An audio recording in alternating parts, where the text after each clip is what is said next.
Hello बच्चों, बहुत बहुत नमस्कार। स्वागत है आज का नए लेक्चर में।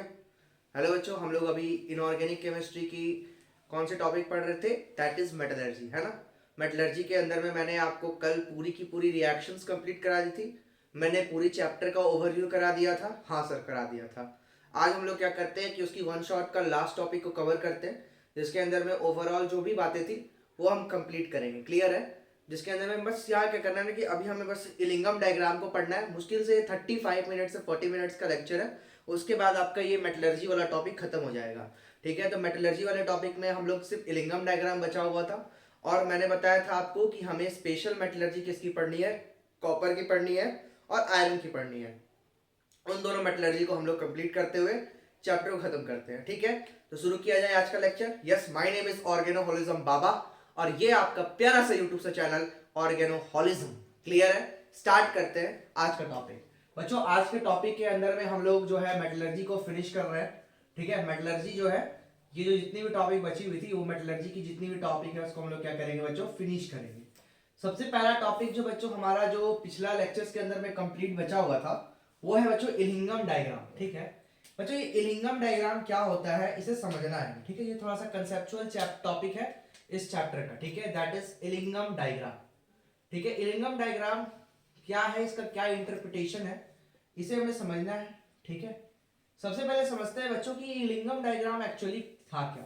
बच्चों, ये इलिंगम डायग्राम जो था ये साहब इलिंगम ने दिया था और इन्होंने ना थर्मोडायनेमिकल प्रिंसिपल्स को लेते हुए उन्होंने एक ग्राफ प्लॉट किया था। इलिंगम डायग्राम क्या है? ग्राफ है। ये क्या है बच्चों? ग्राफ है। ये ग्राफ है जो कि प्लॉट किया गया है बिटवीन डेल्टा जी वर्सेस, ठीक है ना, टेम्परेचर।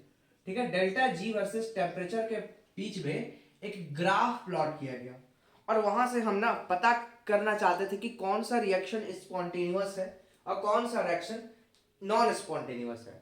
उसको समझने के लिए क्या किया गया बच्चों? ग्राफ प्लॉट किया गया। उसके लिए क्या किया गया बच्चों? ग्राफ प्लॉटिंग किया गया इन दोनों के बीच में। ठीक है, ये होता है इलिंगम डायग्राम। तो इलिंगम डायग्राम कैसे क्या कराते हैं उसको हम लोग समझते हैं। आप लोगों ने बच्चों पढ़ा होगा अपने चैप्टर्स के अंदर में थर्मो में कि delta G is equal to क्या होता है बच्चों? Delta H minus T delta S. ठीक है, delta G is equal to क्या होता है? Delta H minus T delta S. बच्चों ये y है, ठीक है, ये माइनस एम एक्स है और ये c है। मतलब जो ग्राफ हम लोग जो बनाने वाले हैं वो किसके किसके बीच में बनाया गया था? टेम्परेचर के बीच में बनाया गया था और डेल्टा जी के बीच में ग्राफ बनाया गया था। मतलब ये जो ग्राफ्स बनने वाले हैं वो क्या होंगे? स्ट्रेट लाइन कर्व्स होंगे। ठीक है ना, जो ग्राफ्स यहाँ पे बनने वाले होंगे वो क्या होंगे? स्ट्रेट लाइन कर्व्स होंगे। क्लियर है? y is equal to M X plus C, जहां पे जो स्लोप है बच्चों इक्वेशन का, जो इक्वेशन का जो स्लोप है क्या है बच्चों? इक्वेशन का जो स्लोप है वो क्या है तुम्हारा? डेल्टा एस है ना। डेल्टा एस जो है ये क्या है बच्चों? इक्वेशन का स्लोप है। क्लियर है? इक्वेशन का क्या है? स्लोप। समझ में आ रहा? इक्वेशन का स्लोप क्या है बच्चों? डेल्टा एस है। डेल्टा एस जो है ये क्या है? इक्वेशन का स्लोप है।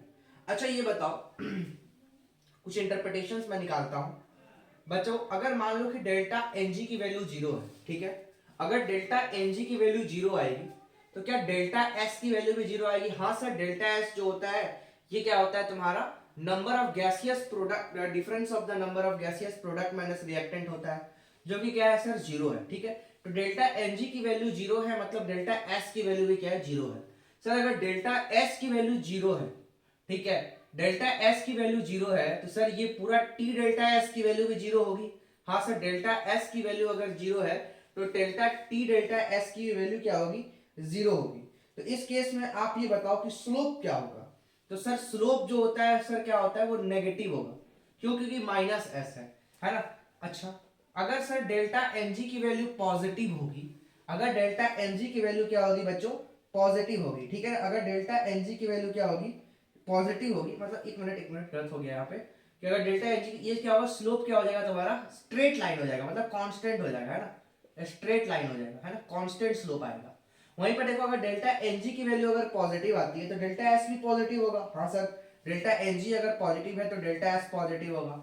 तो स्लोप क्या आएगा बच्चों? नेगेटिव आएगा। हाँ, अगर बच्चों डेल्टा एनजी की वैल्यू नेगेटिव है तो डेल्टा एस की वैल्यू क्या होगी? नेगेटिव होगी। हाँ सर, तो इससे चलते स्लोप क्या होगा? माइनस माइनस क्या हो जाता है बच्चों? पॉजिटिव हो जाता है। ठीक है, डेल्टा एस की वैल्यू क्या हो जाएगा? पॉजिटिव हो जाएगा। क्लियर है? ये बात आपको समझ में आई? बच्चों एक बात होता है जो ग्राफ्स के अंदर में हमें समझना है। इलिंगम डायग्राम का जो पहला स्टेटमेंट था और इलिंगम साहब ने जो प्रेडिक्ट किया, बोला कि जो भी मेटल, ठीक है ना, metals which are present at the lowest, ठीक है ना, मेटल जो कि तुम्हारा क्या होता है on a lower line, metal on the lower line of Ellingham diagram, ठीक है, इलिंगम डायग्राम के बच्चों वह मेटल जो कि क्या हो लोअर लाइन पे होता है, metal on the lower line of the Ellingham diagram, ठीक है ना, आर कैन रिड्यूस, वो क्या कर सकता है बच्चों, can reduce the metal present, ठीक है, above the Ellingham diagram, above the Ellingham diagram, ठीक है, इलिंगम डायग्राम्स में जो भी मेटल्स नीचे होंगे वह क्या कर सकते हैं, ऊपर वाले मेटल को रिड्यूस कर सकते हैं, मतलब they are very good reducing agents, ठीक है, जो लोअर लाइन वाले जो भी मेटल्स होंगे, लोअर लाइन के जो मेटल्स होंगे वो बच्चों कैसे होंगे, बहुत अच्छे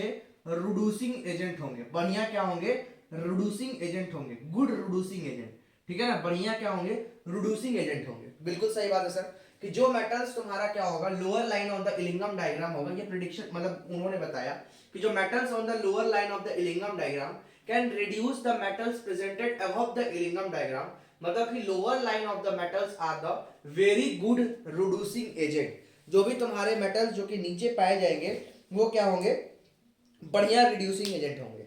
अच्छा इसको समझाने के लिए ना मेरे पास एक हाइपोथेटिकल इक्वेशंस है, वो समझते हैं। देखो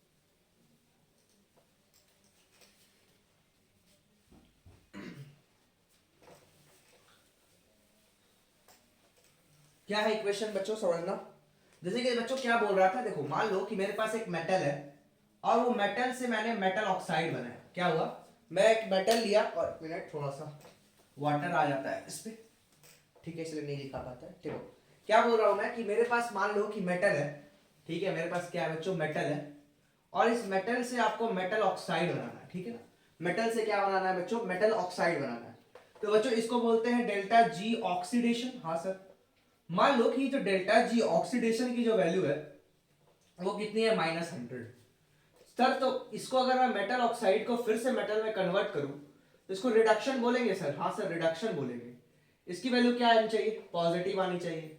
बच्चों मेरे पास एक और मेटल है, ठीक है ना, ये मेरे पास एक M डैश है और इसे मैंने M डैश O में कन्वर्ट किया। अब मान लो कि इसकी डेल्टा जी ऑफ ऑक्सीडेशन -200 है। क्या है बच्चों, -200 है। क्लियर, ये वाला इक्वेशन समझ में आ रहा है कि इसकी जो इक्वेशन है वो क्या है, -200 है। ठीक है, अच्छा ये समझ में आया कि -200 है। क्लियर, तो अगर मान लो कि मैं क्या करता हूं कि इस मेटल को, ठीक है, इस मेटल से इसका रिएक्शन कराता हूं तो क्या हो सकता है कि मान लो कि ये मेरे को मिल गया M-O + M। ठीक है, तो अगर मैं इसका अगर देखूं ना तो कहने का मतलब कि ये वाला मेटल जो है, इस वाले यह मेटल क्या किया, इसे रिड्यूस कर पाया। ठीक है, अच्छा इसका रिडक्शन कर पाया है ना, ये मेटल जो है ये इसको क्या कर दिया, रिड्यूस कर दिया है ना, ये जो मेटल है वो क्या किया, इसे रिड्यूस कर दिया, मतलब देखो अपने आप को क्या किया, ऑक्सीडाइज, यहां इसका क्या हो गया, ऑक्सीडेशन, मतलब it is act as reducing agent, और जो ये मेटल ऑक्साइड था ये क्या हो गया, रिड्यूस हो गया है ना, इसका क्या हो गया, रिडक्शन हो गया। ठीक है, अच्छा इस मतलब कि इस वाले प्रोसेस के अंदर में जो ये M डैश मेटल है इसको रिड्यूस किया, और अगर हम यहाँ पे डेल्टा GR रिएक्शन का निकालना चाहें तो क्या हो जाएगा, वो क्या हो जाएगा, देखो मेटल से मेटल ऑक्साइड के बनना, मेटल से मेटल ऑक्साइड का बनने का प्रोसेस क्या है, -200। ठीक है, और देखो MO से क्या बन रहा है, MO से M के बनने का प्रोसेस क्या है, 100। ओवरऑल क्या हुआ कि -100, मतलब कि इतना जूल्स ऑफ एनर्जी क्या हुई, रिलीज ही हुई। हाँ सर, इतनी जूल्स ऑफ एनर्जी क्या हुई सर, रिलीज हुई। बिल्कुल सही बात है सर, इतनी जूल्स ऑफ एनर्जी क्या हुई, रिलीज हुई। मतलब ये जो प्रोसेस है इसका ओवरऑल अगर नेट रिएक्शन अगर ये होता है तो रिएक्शन क्या होती है, नेगेटिव डेल्टा जी आती है। सर नेगेटिव डेल्टा जी होने का मतलब कि जो रिएक्शन है वो क्या है, स्पॉन्टेनियस है। हाँ सर, ये रिएक्शन स्पॉन्टेनियस है। कहने का मतलब ये है कि ये जो तुम्हारा मेटल M डैश होगा, they have the tendency to reduce the metal M। ठीक है ना, इसे क्या इन्फ्रेंस निकाल सकते हो आप, या आप इन्फ्रेंस ये निकाल सकते हो इस क्वेश्चन से कि जो ये मेटल एम डैश है कैन रिड्यूस, ठीक है ना, ये क्या कर सकता है, can reduce the metal M, ठीक है ना, मेटल एम को क्या कर सकता है, रिड्यूस कर सकता है। मतलब कि एम डैश जो होगा वो ज्यादा अच्छा क्या होगा, रिड्यूसिंग एजेंट होगा, है ना, वो उतना अच्छा क्या होगा बच्चों, रिड्यूसिंग एजेंट होगा। बिल्कुल सही बात है सर, ये क्या होगा, उतना अच्छा रिड्यूसिंग एजेंट होगा। तो जब हम ग्राफ्स बनाएंगे ना बच्चों, क्या बनाएंगे, ग्राफ किसके किसके बीच में, डेल्टा जी वर्सेस टेम्परेचर के बीच में, और टेम्परेचर किस में होना चाहिए, केल्विन में। तो दोनों ग्राफ का देखो ध्यान से कि डेल्टा जी नेगेटिव आ रहा है ना, और डेल्टा एस क्या होगा, पॉजिटिव, ठीक है, मान लेते हैं। तो लेट मी सपोज दोनों का इक्वेशन का ग्राफ कुछ ऐसा बना, ठीक है। तो अब ये वाला जो नीचे वाला होगा वो एम डैश का होगा या फिर एम का होगा, सर एम डैश का होगा, क्योंकि एम डैश जो है वो एम को रिड्यूस कर पा रहा है। तो एम डैश, ठीक है ना, एम डैश जो होगा वो क्या हो जाएगा, ऑक्सीजन के साथ कंबाइन करके एम डैश ओ बन जाएगा। बिल्कुल सही बात है सर। और जो सर ये वाला है, कौन वाला है, ऊपर में कौन होगा सर, मेटल, ये तुम्हारा ऑक्सीजन के साथ कंबाइन करके एमओ बना लेगा। तो ये ग्राफ इंटरप्रिटेशन में बताना चाहता हूं कि जो भी मेटल ऊपर वाला होगा, नीचे वाला मेटल जो होगा वो हमेशा ऊपर वाले मेटल को क्या कर सकता है, रिड्यूस कर सकता है। ऊपर वाला मेटल क्या कर सकता है, मतलब क्या हो सकता है, ऑक्सीडाइज हो सकता है विद द नीचे वाले मेटल के साथ। क्लियर है एक बात, ये वाला बात समझ में आया आप लोगों को, ठीक है, ये बात समझ में आया। अच्छा सर, ये बात हमको समझ में आया बच्चों। इसी तरह से ना इक्वेशन के अंदर में हम तीन रेफरेंस लेते हैं जो कि बहुत अच्छा रिड्यूसिंग एजेंट्स हम मानते हैं। वो तीन कौन कौन से हैं, that is carbon dioxide, carbon monoxide, है ना, कार्बन डाइऑक्साइड, कार्बन मोनोऑक्साइड, आपने सुना होगा। अब ये जो कार्बन डाइऑक्साइड और जो कार्बन मोनोऑक्साइड है वो हम लोग प्लॉट करके दिखाते हैं कि इलिंगम डायग्राम कैसे बनाया गया। एक्चुअली पहले ये समझना है हमें ना कि जो ये तुम्हारा ग्राफ बना के दे दिया एनसीईआरटी के अंदर, जो कि लर्न तो नहीं हो सकता है लेकिन उसको इंटरप्रिटेट करते हैं हम लोग कि एक्चुअली समझना कैसे है, वो ग्राफ को कैसे कैसे इलिंगम साहब ने प्लॉट किया होगा, है ना, वो हम लोग को समझना है। तो देखो कैसे करते हैं प्लॉटिंग। क्लियर, देखिए लेट मी सपोज बच्चों, मेरे पास क्या है कि सबसे पहले एक इक्वेशंस में लिखता हूं, समझते चलो आप लोग।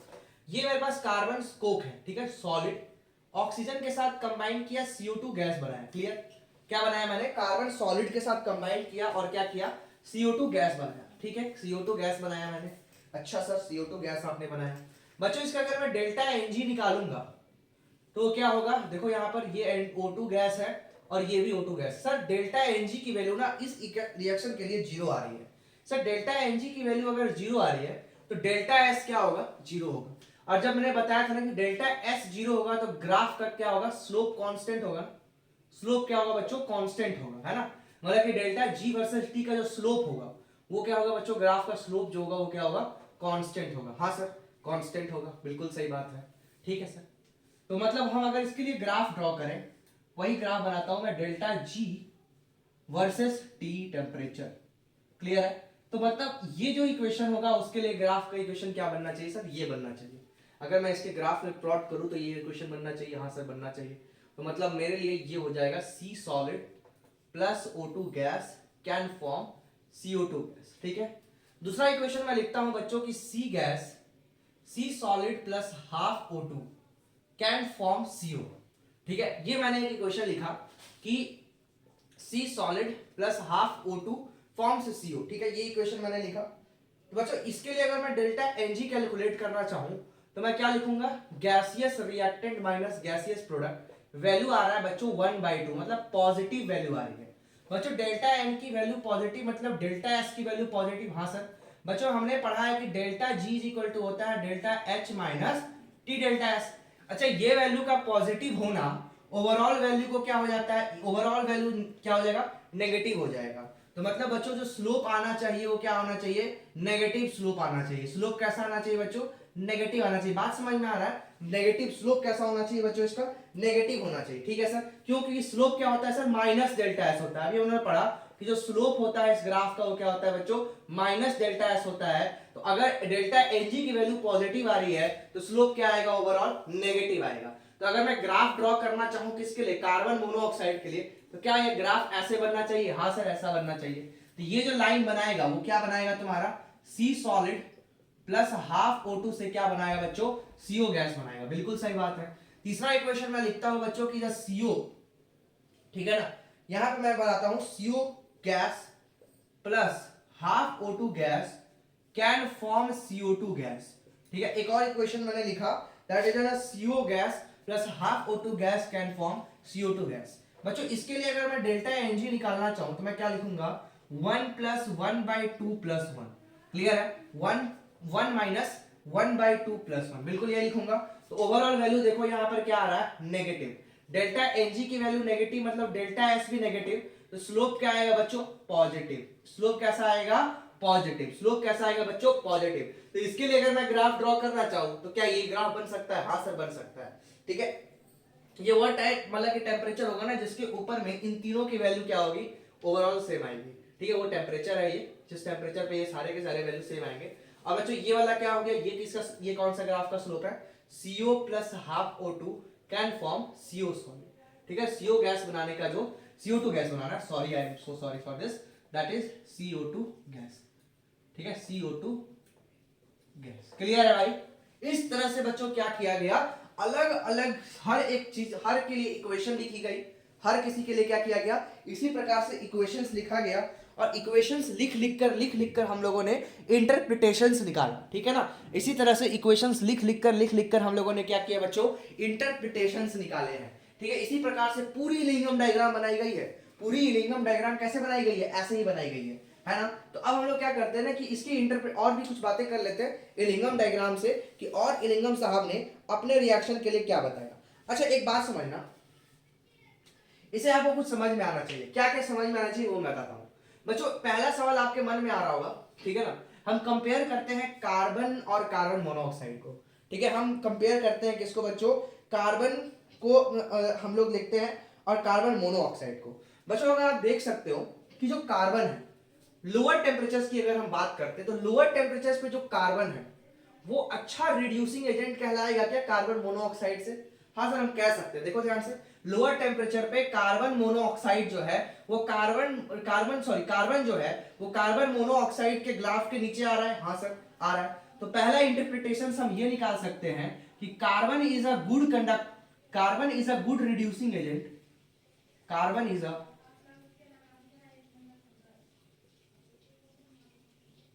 Good reducing agent. ठीक है ना, कार्बन जो है बच्चों वो क्या है, अच्छा रिड्यूसिंग एजेंट है। ठीक है, carbon is a good reducing agent at high temperature, at high temperature, and carbon monoxide is a good reducing agent, carbon monoxide is a good reducing agent. ठीक है ना, carbon monoxide is a good reducing agent at, क्या बोलेंगे, लो temperature. Feel आया बच्चों क्या मैंने समझाना चाहता हूं, कि जो भी मैंने आपको बताया था ना, अभी इंटरप्रेट क्या किया था, कि जो भी तुम्हारा इलिंगम डायग्राम के अंदर में नीचे आएगा वो अच्छा क्या होगा, रिड्यूसिंग एजेंट होगा, ये ऊपर वाले को रिड्यूस कर पाएगा। तो हाई टेम्परेचर पे देखो, हाई टेम्परेचर के ऊपर में कार्बन मोनोऑक्साइड और कार्बन में कंपेयर किया जाए तो कार्बन जो है वो क्या है तुम्हारा, बोल सकते हो कि अच्छा रिड्यूसिंग एजेंट होगा एज कंपेयर टू। चलिए हाई टेम्परेचर वाले रिएक्शन के अंदर में हम क्या यूज करते हैं, कार्बन ब्लैक का यूज करते हैं। और जब हमको लो टेम्परेचर पर रिएक्शन कराना होता है तो हम उस समय क्या यूज करते हैं, carbon monoxide. Both are an very good reducing agents, but the carbon at an very high temperature and carbon monoxide is an use at the very low temperature. Feel आ रहा है, क्लियर है, clear है ये बात, और समझना है इस बात को। दूसरा बच्चों ये बोला जाता है कि इलिंगम डायग्राम जो होता है ना, इसको हम लोग मेटल सल्फाइड्स और मेटल हैलाइड्स के लिए भी बना सकते हैं। ठीक है, ये भी इलिंगम डायग्राम का ही एक स्टेटमेंट है कि Ellingham diagram can also be plotted, है ना, Ellingham diagram can also be plotted. ठीक है ना, हम लोग प्लॉट कर सकते हैं किसके लिए बच्चों, मेटल सल्फाइड के लिए। ठीक है, मेटल सल्फाइड्स के लिए हम लोग कर सकते हैं प्लॉट। ठीक है ना, Ellingham diagram can also be plotted for metal sulphides and metal halides. ठीक है ना, metal sulphides and metal halides के लिए भी हम क्या कर सकते हैं बच्चों, इलिंगम डायग्राम को प्लॉट कर सकते हैं। ठीक है, Ellingham diagram can also be plotted for the metal sulphides and metal halides. ठीक है, metal sulphides and metal halides के लिए भी हम प्लॉट कर सकते हैं। क्लियर है,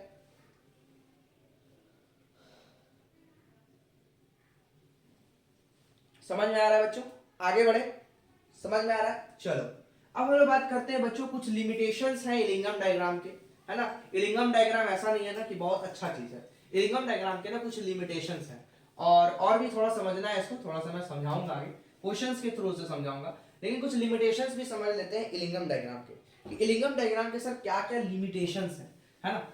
क्योंकि देखो हर चीज का कुछ ना कुछ लिमिटेशन है, इसलिए पहला बात तो बात सबसे बड़ा लिमिटेशन क्या है ना कि इस ग्राफ्स को हम लर्न नहीं कर सकते, सारी बात है सर। ये पूरा का पूरा क्या है, एक्सपेरिमेंटल ग्राफ है, हर टेम्परेचर पे अलग अलग, हर किसी के लिए अलग अलग आता है। तो हम सबसे पहला बात तो है कि it can not be easily learn, ठीक है ना, इसको हम लोग आसानी से लर्न नहीं कर सकते हैं कि सर कौन सा क्या होगा। तो बात करते हैं बच्चों लिमिटेशंस ऑफ इलिंगम डायग्राम, ठीक है।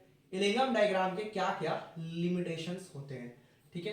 इलिंगम डायग्राम के बच्चों क्या क्या लिमिटेशंस होते हैं ये समझ लेते हैं बच्चों। सबसे पहले बात कर लेते हैं इलिंगम डायग्राम के लिमिटेशंस के ऊपर में। तो पहला बात समझना कि जो इलिंगम डायग्राम है इसके अंदर से हम ये तो पता कर सकते हैं कि कौन सा रिएक्शन हो सकता है और कौन सा रिएक्शन नहीं हो सकता है ना, with the help of delta जी। लेकिन बच्चों कौन सा रिएक्शन कितना फास्ट होगा और कौन सा रिएक्शन कितना स्लो होगा ये इलिंगम डायग्राम कहीं पे भी नहीं बताता है। तो पहला लिमिटेशन इसका यही है कि इलिंगम डायग्राम, जो इलिंगम डायग्राम है it is only based on, ठीक है ना, Ellingham diagram is only based, ठीक है ना, ये इलिंगम डायग्राम जो होता है ये ओनली बेस्ड ऑन क्या होता है, थर्मोडायनेमिक्स, ठीक है ना। सी पॉजिटिव क्या है, ये it is only based on the thermodynamics parameter, ठीक है, ये सी पॉजिटिव थर्मोडायनेमिक्स पैरामीटर्स के ऊपर में बेस्ड है। It can not explain, it can not explain, ठीक है, ये जो होता है बच्चों it can not explain the kinetics of the reaction, ठीक है, it can not explain the kinetics of the reaction, ठीक है ना। पहला लिमिटेशन क्या है बच्चों की, पहला बात तो हम ये कहेंगे कि इलिंगम डायग्राम जो होता है ये सिर्फ और सिर्फ किसके ऊपर बेस्ड है, थर्मोडायनेमिक्स पैरामीटर्स पे बेस्ड है, और ये एक्सप्लेन नहीं करता है क्या, kinetics of the reaction, reactions के काइनेटिक्स का कोई भी ये मतलब कि हमें क्या इंटरप्रिटेशन नहीं देता है, सबसे इंपॉर्टेंट बात ये है। दूसरा बात बच्चों ये बोला जाता है कि जो ये इंटरप्रिटेशन है ना डेल्टा जी नॉट का, ये बेस्ड है इक्विलिब्रियम पे, ठीक है ना। ये जो तुम्हारा जो इंटरप्रिटेशन है, the interpretation of the delta G R of the reaction is based on equilibrium constant, ठीक है ना, ये किसके ऊपर बेस्ड है, equilibrium constant by the equation delta R G naught is equal to minus R T L N के।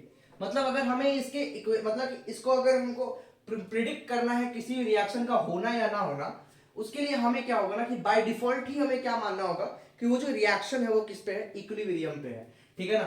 तो due to विच, ठीक है ना, by default we have to assume, ठीक है, we have to assume the reaction is at equilibrium, the reaction is at equilibrium, ठीक है। ये समझ में आ रहा है बच्चों कि हमें बाय डिफॉल्ट ये समझ याद करना पड़ेगा, मतलब इस बात को हमको मानना पड़ेगा कि जो भी रिएक्शन का हम लोग डेल्टा जी वर्सेस टी का जो इंटरप्रिटेशन कर रहे हैं उस केस में जो रिएक्शन है वो कहां पर है बच्चों, इक्विलिब्रियम पे है, जो कि हर बार सही नहीं हो सकता है ना, ये हर जगह पर हो ऐसा कोई जरूरी नहीं है, ठीक है, ऐसा कोई जरूरी नहीं है। अब बच्चों मैं जो एनसीईआरटी के अंदर में जो इक्विलिब्रियम मतलब कि जो ग्राफ बनाया गया है वो मैं देता हूं, और उससे बेस्ड कुछ एनसीईआरटी बेस्ड क्वेश्चंस हैं, वो क्वेश्चंस के आपको आंसर्स करने हैं, ठीक है, वो मैं लिखता हूं, आपको समझना है, ठीक है ना। तो ये हो गया बच्चों क्या लिमिटेशन, तो आपका पूरा पूरा आता है कि what is Ellingham diagram, Ellingham diagram को समझाइए, एक्सप्लेन कीजिए, और also write the some of the limitations of the Ellingham diagram. 5 marks के अंदर में ये सवाल आपके पेपर में आता है इस क्वेश्चन से, ठीक है ना। ये इंपॉर्टेंट टॉपिक होता है इलिंगम डायग्राम, इसको जरूर पढ़ के जाना चाहिए आपको पेपर में।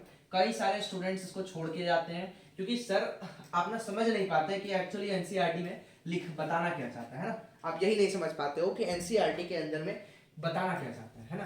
तो उसको मैंने हलवे की तरह समझा दिया, जो जो इंपॉर्टेंट पॉइंट्स थे उसके अंदर में, है ना, आपको क्लियर हो जाएगा। उसके बाद आप एनसीईआरटी पढ़ना, आपको समझ में आएगा कि एक्चुअली में क्या वो कहना चाहता है, ठीक है, क्या वो कहना चाहता है। क्या पहले बात तो वो पहला जो कुछ टॉपिक्स वो पढ़ाया है उसके अंदर उसने थर्मोडायनेमिक्स समझाई है ना, कुछ जो टॉपिक्स उसने पढ़ाया है स्टार्टिंग में वो क्या पढ़ाई है उसने, थर्मोडायनेमिक्स।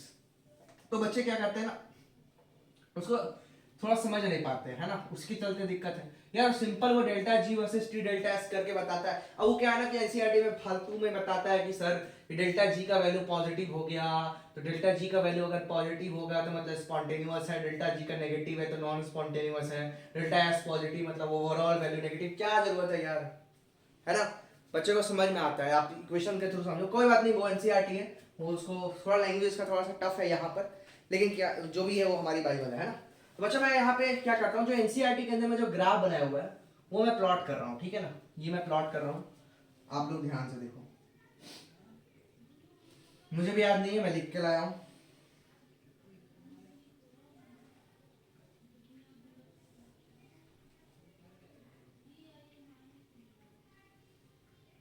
ठीक है, प्लॉट कर रहा हूँ मैं, देखो थोड़ा सा टफ है, ठीक है, ट्राई कर रहा हूँ प्लॉट करने का, प्लॉट कर लूंगा मैं, कोशिश करता हूँ। लगता है नीचे ही है।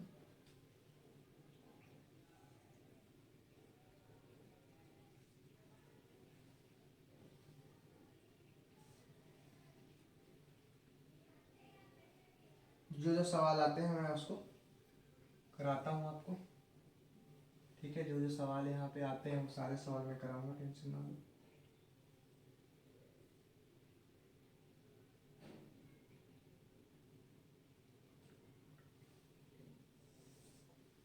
ये ग्राफ है और बताइए, देखो मतलब ये कोई याद कर सकता है, कुछ सोच के देखो, कौन रटेगा भाई इसे कोई नहीं रट सकता है। तो यहाँ मैं इक्वेशन लिख रहा हूँ 2mg plus O2 form 2mgO, ठीक है, पहला इक्वेशन यहाँ ये लिखा हुआ है।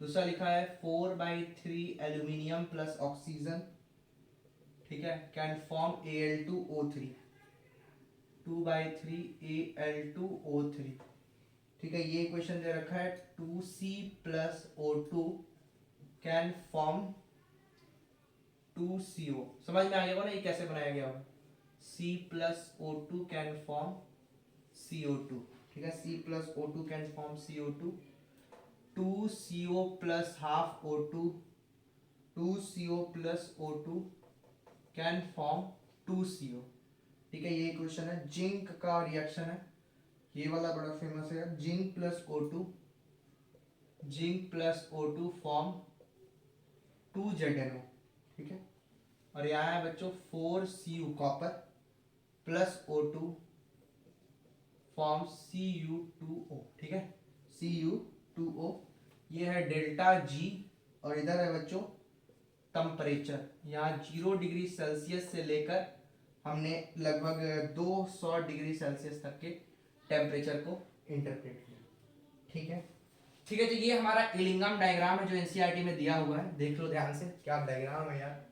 तो बच्चों इस इलिंगम डायग्राम के बेसिस में कुछ सवाल आपके एनसीईआरटी में पूछे गए, उन सारे सवालों को मैं यहाँ बताते जाता हूँ, आप उन सारे सवालों को समझो, ठीक है, ये इंपॉर्टेंट क्वेश्चंस हैं सारे के सारे, ठीक है, आपको आना चाहिए। तो बच्चों पहला सवाल मैं लिख रहा हूं, जो कि मैंने पहला सवाल को कंसेप्ट के थ्रू बताया था, वही वाला मैं कराता हूं। The value of delta G R naught, ठीक है, the value of the delta G R naught for the formation of, ठीक है, for the formation of Cr2O3, सारा एनसीईआरटी है, टेंशन मत लो, ठीक है ना। Cr2O3 इज -400 नहीं है, सॉरी 540 है, 540 किलो जूल पर मोल, ठीक है ना, 540 किलो जूल पर मोल, and that of the Al2O3 and that of the Al2O3, ठीक है ना, अल्युमिनियम ऑक्साइड का दे रखा है, इज -827 किलो जूल पर मोल। आप ऐसा शायद कहीं नहीं पढ़े होंगे, ठीक है, इलिंगम डायग्राम मैं समझा रहा हूं। क्वेश्चन है तुम्हारा कि is the reduction of question है is the reduction of Cr2O3, is the reduction of the Cr2O3 possible, ठीक है ना, विथ एल्यूमिनियम। ये सवाल आपसे पूछा गया है बच्चों, ये क्वेश्चन के थ्रू, कि क्या बच्चों ये सवाल में बोल रहा है कि आपके पास ना delta G of the reaction of the Cr2O3 दे रखा है, और एल्यूमिनियम का दे रखा है। ठीक है, आपसे बोला है कि क्या Cr2O3 एल्यूमिनियम से रिड्यूस हो सकता है, क्या reduction of the Cr2O3 possible with aluminium, aluminium से क्या Cr2O3 का रिडक्शन हो सकता है। आइए देखते हैं इस बात को। बच्चों सबसे पहले हम देखते हैं कि हमको क्या करना है, Cr2O3 बनाना है, क्योंकि क्या लिखा है delta G for the formation of Cr2O3। बच्चों Cr2O3 कैसा बना होगा, 2Cr सॉलिड लिया गया होगा प्लस क्या लिया गया होगा, 3/2O2 लिया गया होगा, तो हमारे पास क्या बना होगा, Cr2O3 बना होगा, है ना। हीट ऑफ फॉर्मेशन आपने पढ़ा है, हाँ सर हमने पढ़ा है। बच्चों इसका हीट ऑफ रिएक्शन कितना दे रखा है सर, ये दे रखा था Cr2O3 का -540। ठीक है, ठीक है सर। उसके बाद फिर सर हमको Al2O3 बनाना है। कैसे बनता है सर, अल्युमिनियम सॉलिड लेना होता होगा सर 2 गो, अब प्लस क्या लेना होता होगा, ऑक्सीजन कितना सर 3/2, तो सर क्या बन जाता होगा Al2O3। डेल्टा Rg नॉट अगर मैं इसका लिखूंगा तो मैं क्या लिखूंगा सर, -827 किलो जूल पर मोल।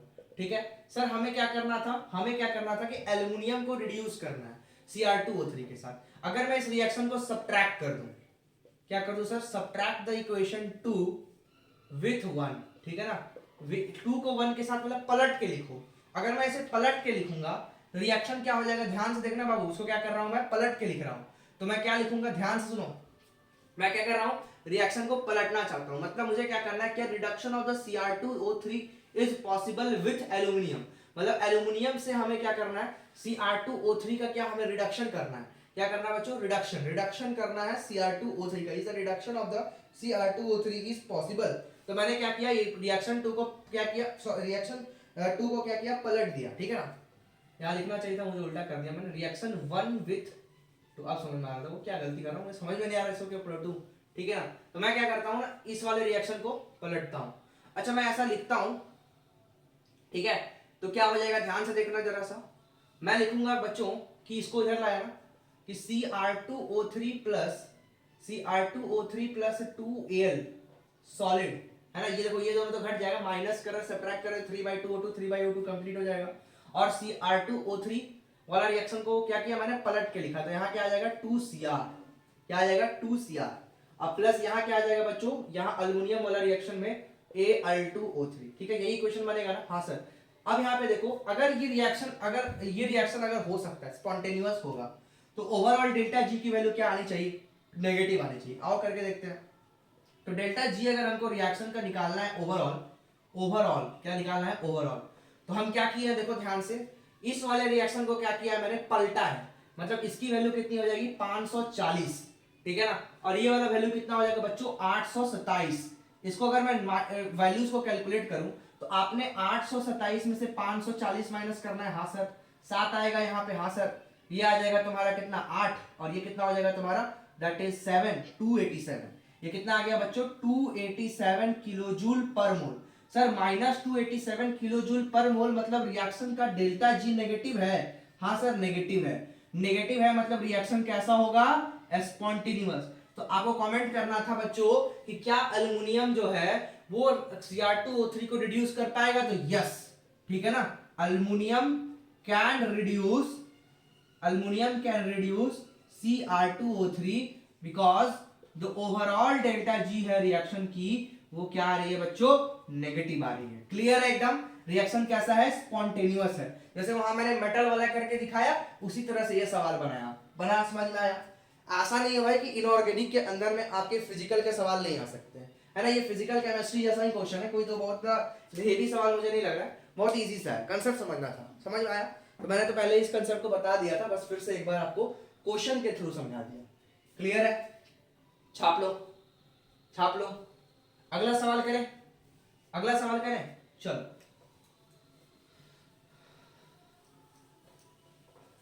समझ में आ रहा ना यार, बहुत कोशिश कर रहा हूं लिंगम डायग्राम को समझाने का यार, यहां तक कि तुम तो छोड़ो, यहाँ क्या हटाओ ना, यहाँ तक कि क्या करते हैं ना लोग, नीट के स्टूडेंट्स को भी छोड़ दिया जाता है।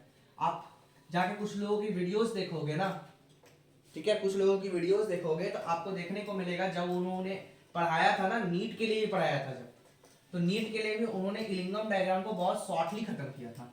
क्यों, क्योंकि मतलब क्या है ना कि ये एक्चुअली बहुत लोगों को समझ में नहीं आता, इसलिए क्या होता है कि इसके लिए टाइम बहुत चाहिए, और वन शॉट के अंदर में ये सब कंप्लीट करना थोड़ा टाइम वेस्ट होता है ना। जैसे कि अभी आपको लग रहा है कि वीडियो बहुत लंबा जा रहा है, नहीं जाएगा यार। इसके अंदर में क्या होगा ना कि हो सकता है कि 30 मिनट्स मेरे को इसमें लग जाए इस टॉपिक को कंप्लीट करने में, इलिंगम डायग्राम। लेकिन इसके बाद मेटलर्जी तो बची है, वो तो मैं आसान से करा दूंगा। चलो बच्चों दूसरा क्वेश्चन यहाँ पर आता है, ये देखो ध्यान से क्वेश्चन आता है तुम्हारा, ठीक है। क्वेश्चन मैं बना रहा हूं, कहते हैं कि in the plot between the delta G versus T, ठीक है। कहते हैं for Zn plus O2 can form ZnO, ठीक है। Zn plus O2 can form ZnO। कहते हैं कि ए शार्प, ठीक है ना, a sharp turn is seen, ठीक है ना। एक शार्प टर्न हमको देखने को मिलता है, एक्सप्लेन व्हाई। बच्चों यहां पे ये बोल रहा है कि आप इस इक्वेशन के अंदर में देखो कि जिंक से जब जिंक ऑक्साइड बना रहे हैं तो किसी एक पर्टिकुलर टेम्परेचर की अगर हम बात करते हैं तो बच्चों इस टेम्परेचर पे आपको देखने को मिलेगा कि जो जिंक का जो ये है ना, ये अचानक से क्या हुआ, एक शार्प टर्न लिया है ना, एक शार्प टर्न लिया। मतलब यहाँ इस टेम्परेचर पे जो delta G versus delta T का जो ग्राफ बना है उसमें क्या है, एक शार्प टर्न आया है।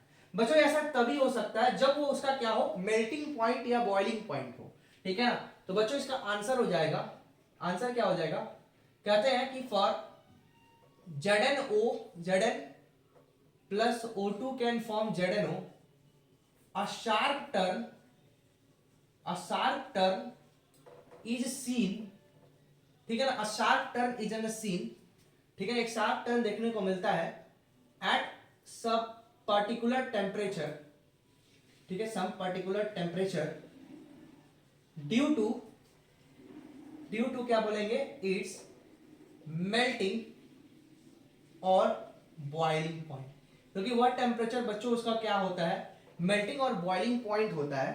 दैट्स वाई क्या होता है बच्चों की वहां पर एक शार्प आपको टेम्परेचर में रिएक्शन देखने को मिलेगा। समझ में आ रहा है, समझ में आ रहा है। अच्छा बच्चों तीसरा सवाल आपके जो पेपर में इससे पूछा जाता है वो कौन सा है बताता हूं। प्रिडिक्ट करना है तुम्हारा condition when aluminium might reduce magnesium oxide. Question बोला है बच्चों प्रिडिक्ट द सिचुएशन, ठीक है, प्रिडिक्ट करो सिचुएशन को when aluminium can reduce magnesium oxide. बहुत अच्छा सवाल है। क्वेश्चन क्या बोल रहा है बच्चों की वह कंडीशन प्रिडिक्ट करो जिस समय में अल्युमिनियम क्या कर सकता है, तुम्हारा मैग्नीशियम ऑक्साइड को क्या कर सकता है बच्चों, मैग्नीशियम ऑक्साइड को रिड्यूस कर सकता है। देखो ध्यान से, ये है मेरे पास मैग्नीशियम ऑक्साइड, ये है एल्यूमिनियम। ध्यान से देखो बच्चों कि जो ये ग्राफ है ना, एल्यूमिनियम जो होता है वो देखो इस जब हाई टेम्परेचर पे, ध्यान से देखो हाई टेम्परेचर पे एल्यूमिनियम जो है वो नीचे आ चुका है मैग्नीशियम ऑक्साइड के कर्व से।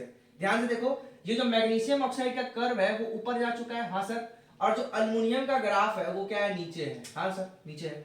इसका मतलब क्या बोल सकते हैं कि प्रिडिक्ट कर सकते हैं कि एट हाई टेम्परेचर, ठीक है ना, हाई टेम्परेचर पे, ठीक है, स्लोप मतलब क्या बोलेंगे, the graph of delta G versus delta T of Ellingham diagram, ED लिख देता हूं मैं, इलिंगम डायग्राम, ठीक है ना, the high temperature the graph of the delta G versus Illingham diagram for क्या बोलेंगे, aluminium is lower than magnesium oxide, ठीक है ना, मैग्नीशियम ऑक्साइड के नीचे है, बिल्कुल सही बात है सर, मैग्नीशियम ऑक्साइड के नीचे है, ठीक है ना।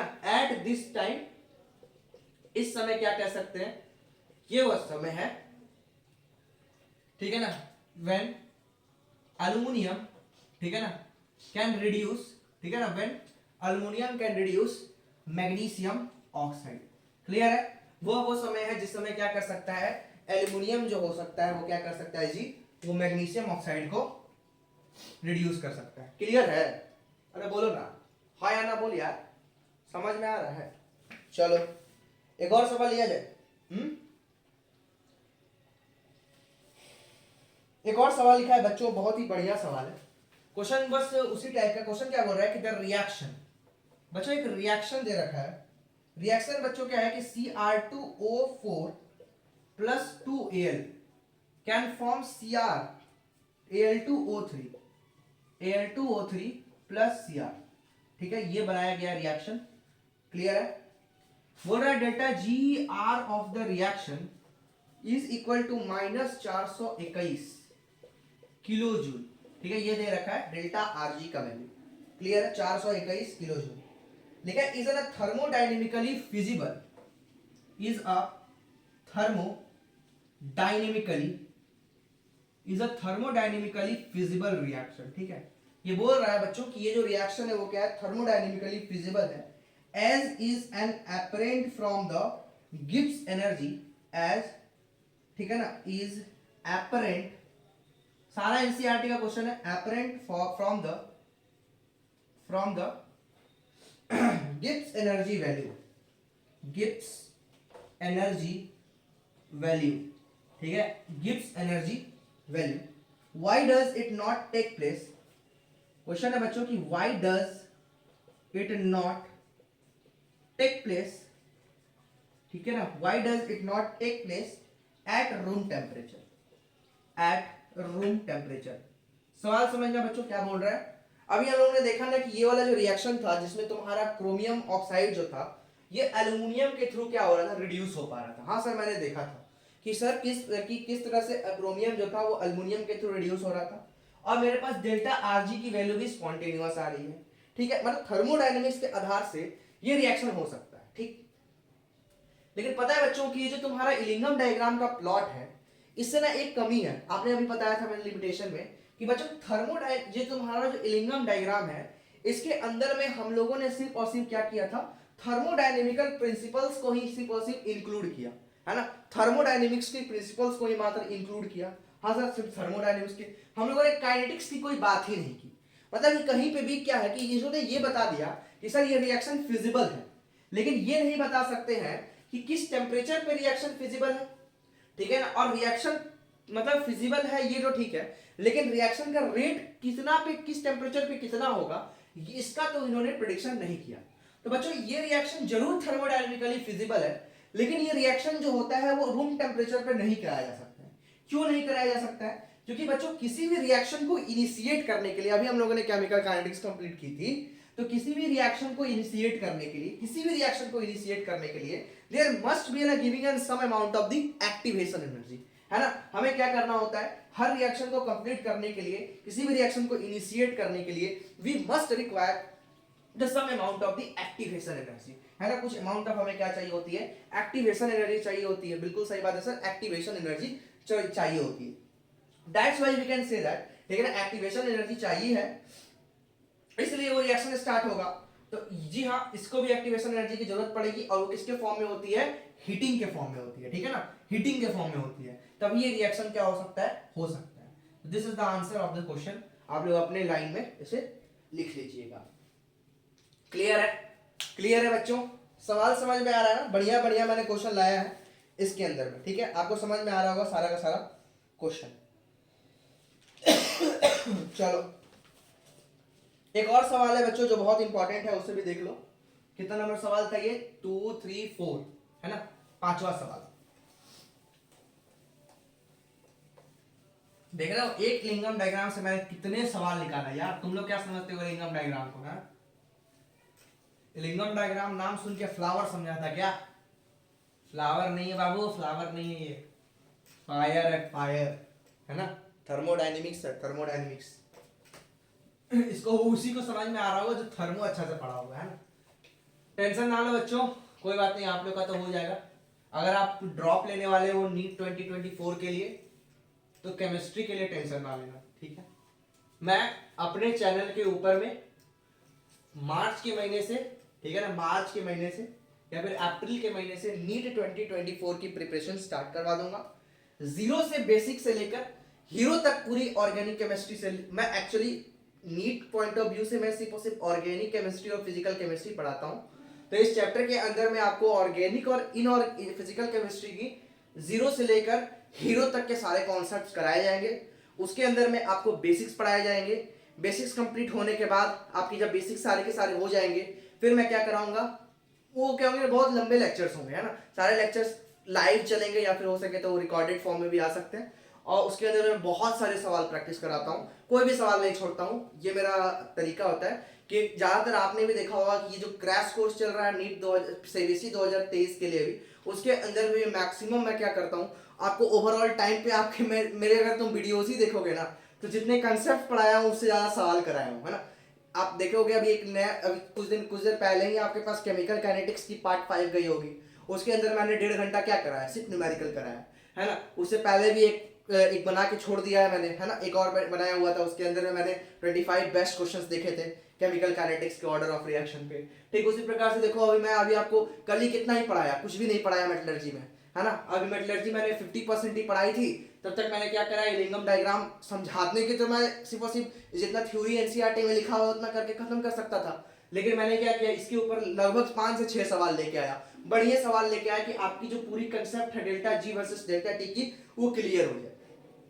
तो मेरा तरीका अप्रोच क्या है ना कि बच्चों की आपको जितना ज्यादा कंसेप्ट केमिस्ट्री के अंदर में पढ़ाया जाए, उससे ज्यादा क्या किया जाए, ज्यादातर जो भी बातें हैं ना, जो भी मुझे सिखाना है वो आपको क्वेश्चंस के थ्रू समझाऊं, है ना। ये मेरा अप्रोच होता है। मेरे को थ्योरी से ज्यादा क्या होती है ना, मैं कंसेप्ट्स को क्वेश्चंस के थ्रू कराने की ज्यादा सोचता हूँ कि किस तरह से आप थ्योरी के साथ साथ क्या कर सके, आप क्वेश्चंस वेराइटीज को देखें, है ना, कि किस तरह के कई सवाल कैसे कैसे पूछे जाते हैं आपके पेपर के अंदर में। क्योंकि अगर आपको वेराइटीज क्लियर होंगी ना, तो आपको क्या होगा ना कि पेपर के अंदर में जैसे ही ये सवाल आया, ठीक है ना, आपके पास यही सिंपल सा सवाल है, जैसे अब क्या होगा ना कि जैसे ही आपके पास आया कि हाँ सर जिंक ऑक्साइड में अचानक से साफ टर्म क्यों आता है, तो क्योंकि मेल्टिंग पॉइंट होता है।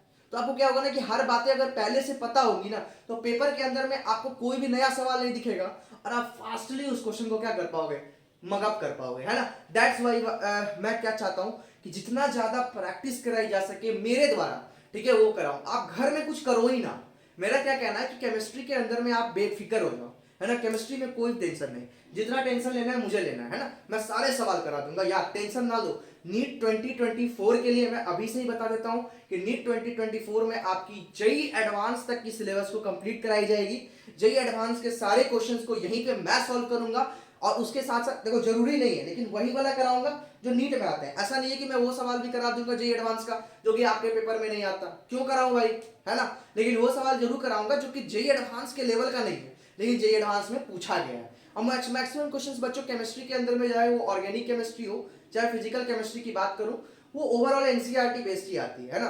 फिजिकल की नहीं आती है, फिजिकल में थोड़ी मोड़ी इधर उधर हो जाती है। लेकिन अगर मैं बात करता हूँ ऑर्गेनिक केमिस्ट्री की या फिर इनऑर्गेनिक केमिस्ट्री की, तो उसकी जो मैक्सिमम सवाल आते हैं ना, जितने भी मैक्सिमम सवाल आते हैं वो प्योर एनसीईआरटी बेस्ड होते हैं।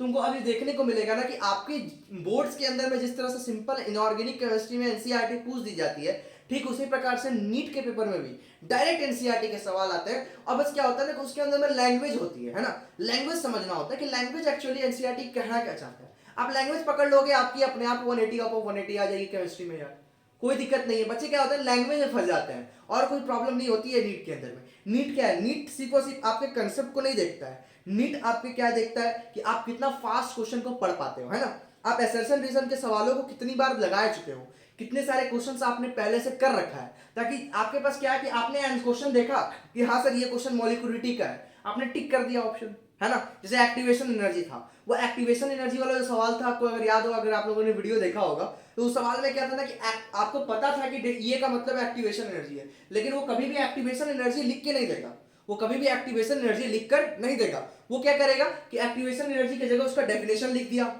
है ना, उसके आसपास का कुछ बात लिख दिया। तो वो सवाल कैसे आएगा, with the help of practice. If you can able to understand the concept by practice, है ना। प्रैक्टिस करना अलग चीज होता है और थ्योरी पढ़ना अलग चीज होता है। थ्योरी तो थोड़ी सी होती है, लेकिन क्या होता है लाखों सवाल करोड़ों सवाल बनाए सकते हैं, हाँ, लेकिन सारे सवाल बनाना आपको नहीं है। कौन से सवाल बनाने हैं, कौन से सवाल नहीं बनाने हैं, वो भी आपको जानना जरूरी होता है। और वो कैसे आएगा, एक्सपीरियंस से आएगा, है ना। जब आप बहुत सारे क्वेश्चंस करते चले जाओगे ना, तो आपको खुद समझ में आ जाएगा कि कौन सा सवाल पेपर में आ सकता है और कौन सा पेपर में नहीं आ सकता है ना। बहुत सारी बातें हो गई बच्चों, हम लोग आगे बढ़ते हैं यार। इतना बातें करेंगे तो फिर ये टॉपिक बहुत लंबा हो जाएगा लेक्चर, ऐसे भी लंबा लेक्चर हो ही रहा है। मैं सोच रहा था इसे 40 मिनट में खत्म करने के लिए, ठीक है, कोई बात नहीं। इसके लिए हम लोग बात करेंगे फिर कभी हम इसके ऊपर में बात करेंगे अच्छी तरह से, ठीक है। पेन गिर गया मतलब लेक्चर अच्छा बनने वाला है, ठीक है। चलो देखते हैं बच्चों आगे के क्वेश्चंस क्या क्या आ रहा है। देखो क्वेश्चन क्या आ रहा है बच्चों, एक क्वेश्चन आता है, ठीक है, ये शायद क्वेश्चन नंबर 5 होगा ना। हाँ, क्वेश्चन ये बोला है कि why is the reduction of the metal oxide, why is the reduction of the metal oxide, why is the reduction of the metal oxide is easier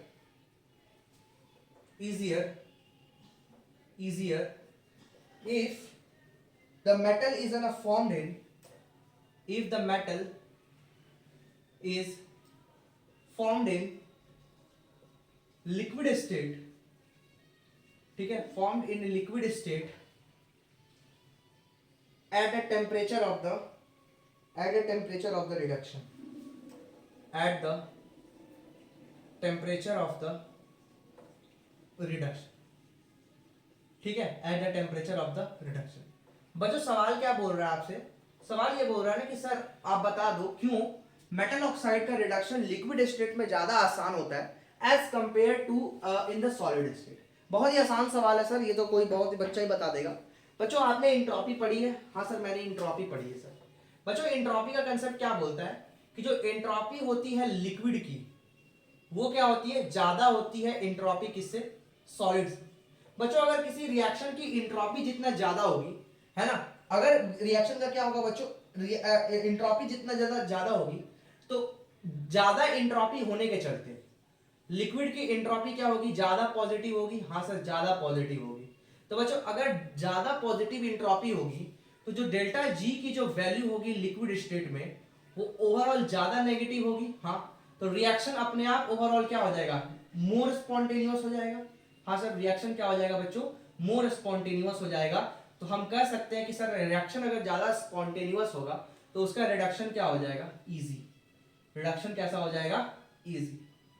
that's why, है ना, ऐसा हम लोग मानते हैं कि अगर कोई भी तुम्हारा मेटल अगर लिक्विड स्टेट में पाया जा रहा है रिडक्शन टेम्परेचर पे तो वो क्या होगा बच्चों, आसान होगा उसका रिडक्शन करना, क्योंकि उसके लिए क्या होगी, उस रिएक्शन के लिए उसकी एंट्रोपी क्या हो जाएगी, बढ़ जाएगी, है ना। उसके लिए क्या हो जाएगी बच्चों, एंट्रोपी क्या हो जाएगी, बढ़ जाएगी। क्लियर है? उसके लिए क्या हो जाएगी, एंट्रोपी क्या हो जाएगी बच्चों, बढ़ जाएगी। क्लियर? चलो अगला सवाल बच्चों, एक क्वेश्चन आता है, ठीक है, ये सवाल थोड़ा सा भद्दा टाइप का ही है लेकिन आता है। कह रहा है कि ऑल दो द थर्मोडायनेमिकली फिजिबल, क्वेश्चन क्या है बच्चों, ऑल दो थर्मोडायनेमिकली फिजिबल, ऑल दो थर्मोडायनेमिकली फिजिबल, ठीक है ना, ऑल दो the thermodynamically physical in practice, ठीक है, लेकिन प्रैक्टिस की बात करें, प्रैक्टिकली देखा जाए, in practice magnesium metal, in practice magnesium metal, ठीक है ना, ये तो मतलब बहुत ही ज्यादा लर्निंग वाला बात हो गया। Magnesium metal is not used, ठीक है ना, is not used for the reduction of aluminium, not used for the reduction of aluminium, ठीक है ना, reduction of aluminium in the metallurgy of aluminum, in the metallurgy of aluminium, ठीक है। सवाल क्या बोल रहा है बच्चों, ध्यान समझना। क्वेश्चन ये बोलता है कि ऑल दो द थर्मोडायनेमिकली रिएक्शन फिजिबल है, वही बात होगा यहाँ पे भी कि रिएक्शन क्या है, फिजिबल तो है, क्या कि इन प्रैक्टिस, लेकिन अगर थ्योरी प्रैक्टिकली देखा जाए तो मैग्नीशियम मेटल का हम लोग यूज नहीं करते हैं एल्युमिनियम को क्या करने के लिए, रिड्यूस करने के लिए। रीजन नंबर तो ये है बच्चों कि अगर हमें एल्युमिनियम को रिड्यूस कराना है मैग्नीशियम के साथ तो आपको टेम्परेचर को ना बहुत ज्यादा कम करना पड़ेगा, है ना। तो कहता है कि रीजन क्या बोलेंगे बच्चों कि टू रिड्यूस, ठीक है, to reduce the aluminium with magnesium, ठीक है ना, वी रिक्वायर, ठीक है ना, to achieve a very low temperature, ठीक है ना, we require to achieve a very low temperature, ठीक है ना, बहुत ही कम टेम्परेचर हमको एक्वायर करना पड़ेगा, ठीक है ना, कम टेम्परेचर एक्वायर करना पड़ेगा, ठीक है ना, कम टेम्परेचर एक्वायर करना पड़ेगा, विच इज नॉट प्रॉफिटेबल, है ना, वो क्या है भाई, प्रॉफिटेबल नहीं होगा क्योंकि समय लग जाएगा, पैसा ज्यादा लग जाएगा। और वेदर हम ये भी कह सकते हैं, और हम क्या कह सकते हैं कि एट वेरी हाई टेम्परेचर अगर कर देते हैं हम, ठीक है, एट वेरी हाई टेम्परेचर, ठीक है, the slope of ED graph, है ना, slope of the ED graph for क्या हो जाएगा बच्चों, मैग्नीशियम कम्स, क्या बोलेंगे, अप टू द क्या बोल देंगे अल्युमिनियम, ठीक है, इसलिए ये रिएक्शन नहीं कराया जाता। तो वही तो बोला कि थर्मोडायनेमिक्स कह दे तो इसका मतलब ये थोड़ी है कि हो जाएगा, प्रैक्टिकली होना ना होना वो डिपेंड करता है ना। पहला बात तो समझ में आ गया ना कि तो अल्युमिनियम को अगर रिड्यूस करना होगा मैग्नीशियम के साथ तो आपको क्या करना होगा, टेम्परेचर बहुत कम लाना होगा, क्योंकि टेम्परेचर अगर आप कम ला पाओगे तभी, तो टेम्परेचर कम करना इतना आसान नहीं होता भाई, तो टेम्परेचर कम करना बहुत मुश्किल काम है, वो भी एक प्रॉफिटेबल बिजनेस नहीं है। दूसरा बात क्या कि अगर आप बहुत ज्यादा टेम्परेचर पे रिएक्शन को करा रहे हो तो उस केस में आप देख सकते हो कि जो इलिंगम डायग्राम का प्लॉट है वो मैग्नीशियम के लिए ऊपर चला गया, अल्युमिनियम के लिए, तो क्या होगा कि आपको करना था अल्युमिनियम को रिड्यूस, आप कर दोगे मैग्नीशियम को रिड्यूस और आपको हाई टेम्परेचर पे मैग्नीशियम मिल जाएगा, है कि नहीं। That's why we can say that ठीक है ना, इसलिए हम कह सकते हैं कि ये तुम्हारा थर्मोडायनामिकली फिजिबल नहीं था। तो बच्चों यहां तक था हमारा कंसेप्ट इलिंगम डायग्राम का। आई होप आपको इलिंगम डायग्राम समझ में आया होगा। अब हम लोग क्या करते हैं, अब छोटा सा टॉपिक बचा हुआ है उसको मैं खत्म करता हूँ। हमें क्या करना है ना कि तुम्हारा कॉपर की मेटलर्जी पढ़नी है और आयरन की मेटलर्जी पढ़नी है। किसकी मेटलर्जी पढ़नी है, कॉपर की मेटलर्जी पढ़नी है और क्या करनी है, आयरन की मेटलर्जी पढ़नी है। तो हमें इस दोनों को स्टार्ट करते हैं, कॉपर की मेटलर्जी और क्या बोलते हैं आयरन की मेटलर्जी, ठीक है। कॉपर की मेटलर्जी हमें स्टार्ट करना है और आयरन की मेटलर्जी स्टार्ट करना है। आई होप आपको इस 1 घंटे के अंदर में मैं आपको इलिंगम डायग्राम समझा पाया हूँ, ठीक है। इलिंगम डायग्राम आपको मैंने समझा दिया है, कोशिश तो मेरी यही थी कि आपको जितना हो सके उतना अच्छा से मैं इलिंगम डायग्राम को एक्सप्लेन कर पाऊँ। तो आई थिंक आपको इलिंगम डायग्राम कंसेप्ट समझ में आया होगा। आप किसी तरह का भी सवाल पेपर में छोड़ के नहीं आओगे इलिंगम डायग्राम में, प्लीज़ यार सवाल सॉल्व कर लेना। चांसेस हैं कि अगर पेपर में आता है इलिंगम डायग्राम तो आप कर पाओगे आप, ठीक है। इतना डीप भी नहीं पूछा जाता, लेकिन हाँ ये जो 5-6 सवाल आए ना, ये सवाल जरूर पूछ में भी आपको देखने को मिलेगा ना कि ये सब रिपीटेड सवाल है सीबीएसई के अंदर में। मोस्टली पूछता क्या है वो एनसीईआरटी पूछता है, लेकिन अब क्या कहते हैं बच्चे रटते हैं, क्यों, क्योंकि उनको ये इंटरप्रिटेशन ही नहीं समझ में आता है। अब जब ये इंटरप्रिटेशन नहीं समझ में आएगा तो बच्चे क्या करेंगे, रटेंगे ही ना, है ना। बस इस तरह से कोशिश कर लेते हैं रट के आंसर आप लिख भी दोगे नो डाउट, लेकिन अब क्या होगा ना उसमें स्ट्रेस आएगा कि आप नहीं याद कर पाए, नहीं याद कर पाए, है ना। अगर भूल गए तो समझ में नहीं आएगा। तो इससे अच्छा क्या है ना कि आप इन कंसेप्ट को समझ ही लो। कंसेप्ट को समझने में कितना ही लगा, आपके पास 1 घंटा लगा ना, 1 घंटा मुझे लगा समझाने में, लेकिन एक्चुअली में आप क्या है ना कि आप जब इसको रिपीट करोगे तो मैक्सिमम चीज आपको याद है ना। आपको सिर्फ क्या करना होगा, उसकी लिमिटेशंस पढ़नी है और उसकी बेसिक पॉइंट्स पढ़नी है, आप कोई भी सवाल आप आराम से कर पाओगे। और ये जो ग्राफ है अगर हो सके तो याद कर लेना, लेकिन मुझे तो नहीं लगता कि याद होगा किसी से यार, मुझे तो नहीं याद है, मैंने तो देख के बनाया है, ठीक है। चलो आगे देखते हैं। तो हम लोग स्टार्ट करने जा रहे हैं इंडिविजुअल मेटलर्जी।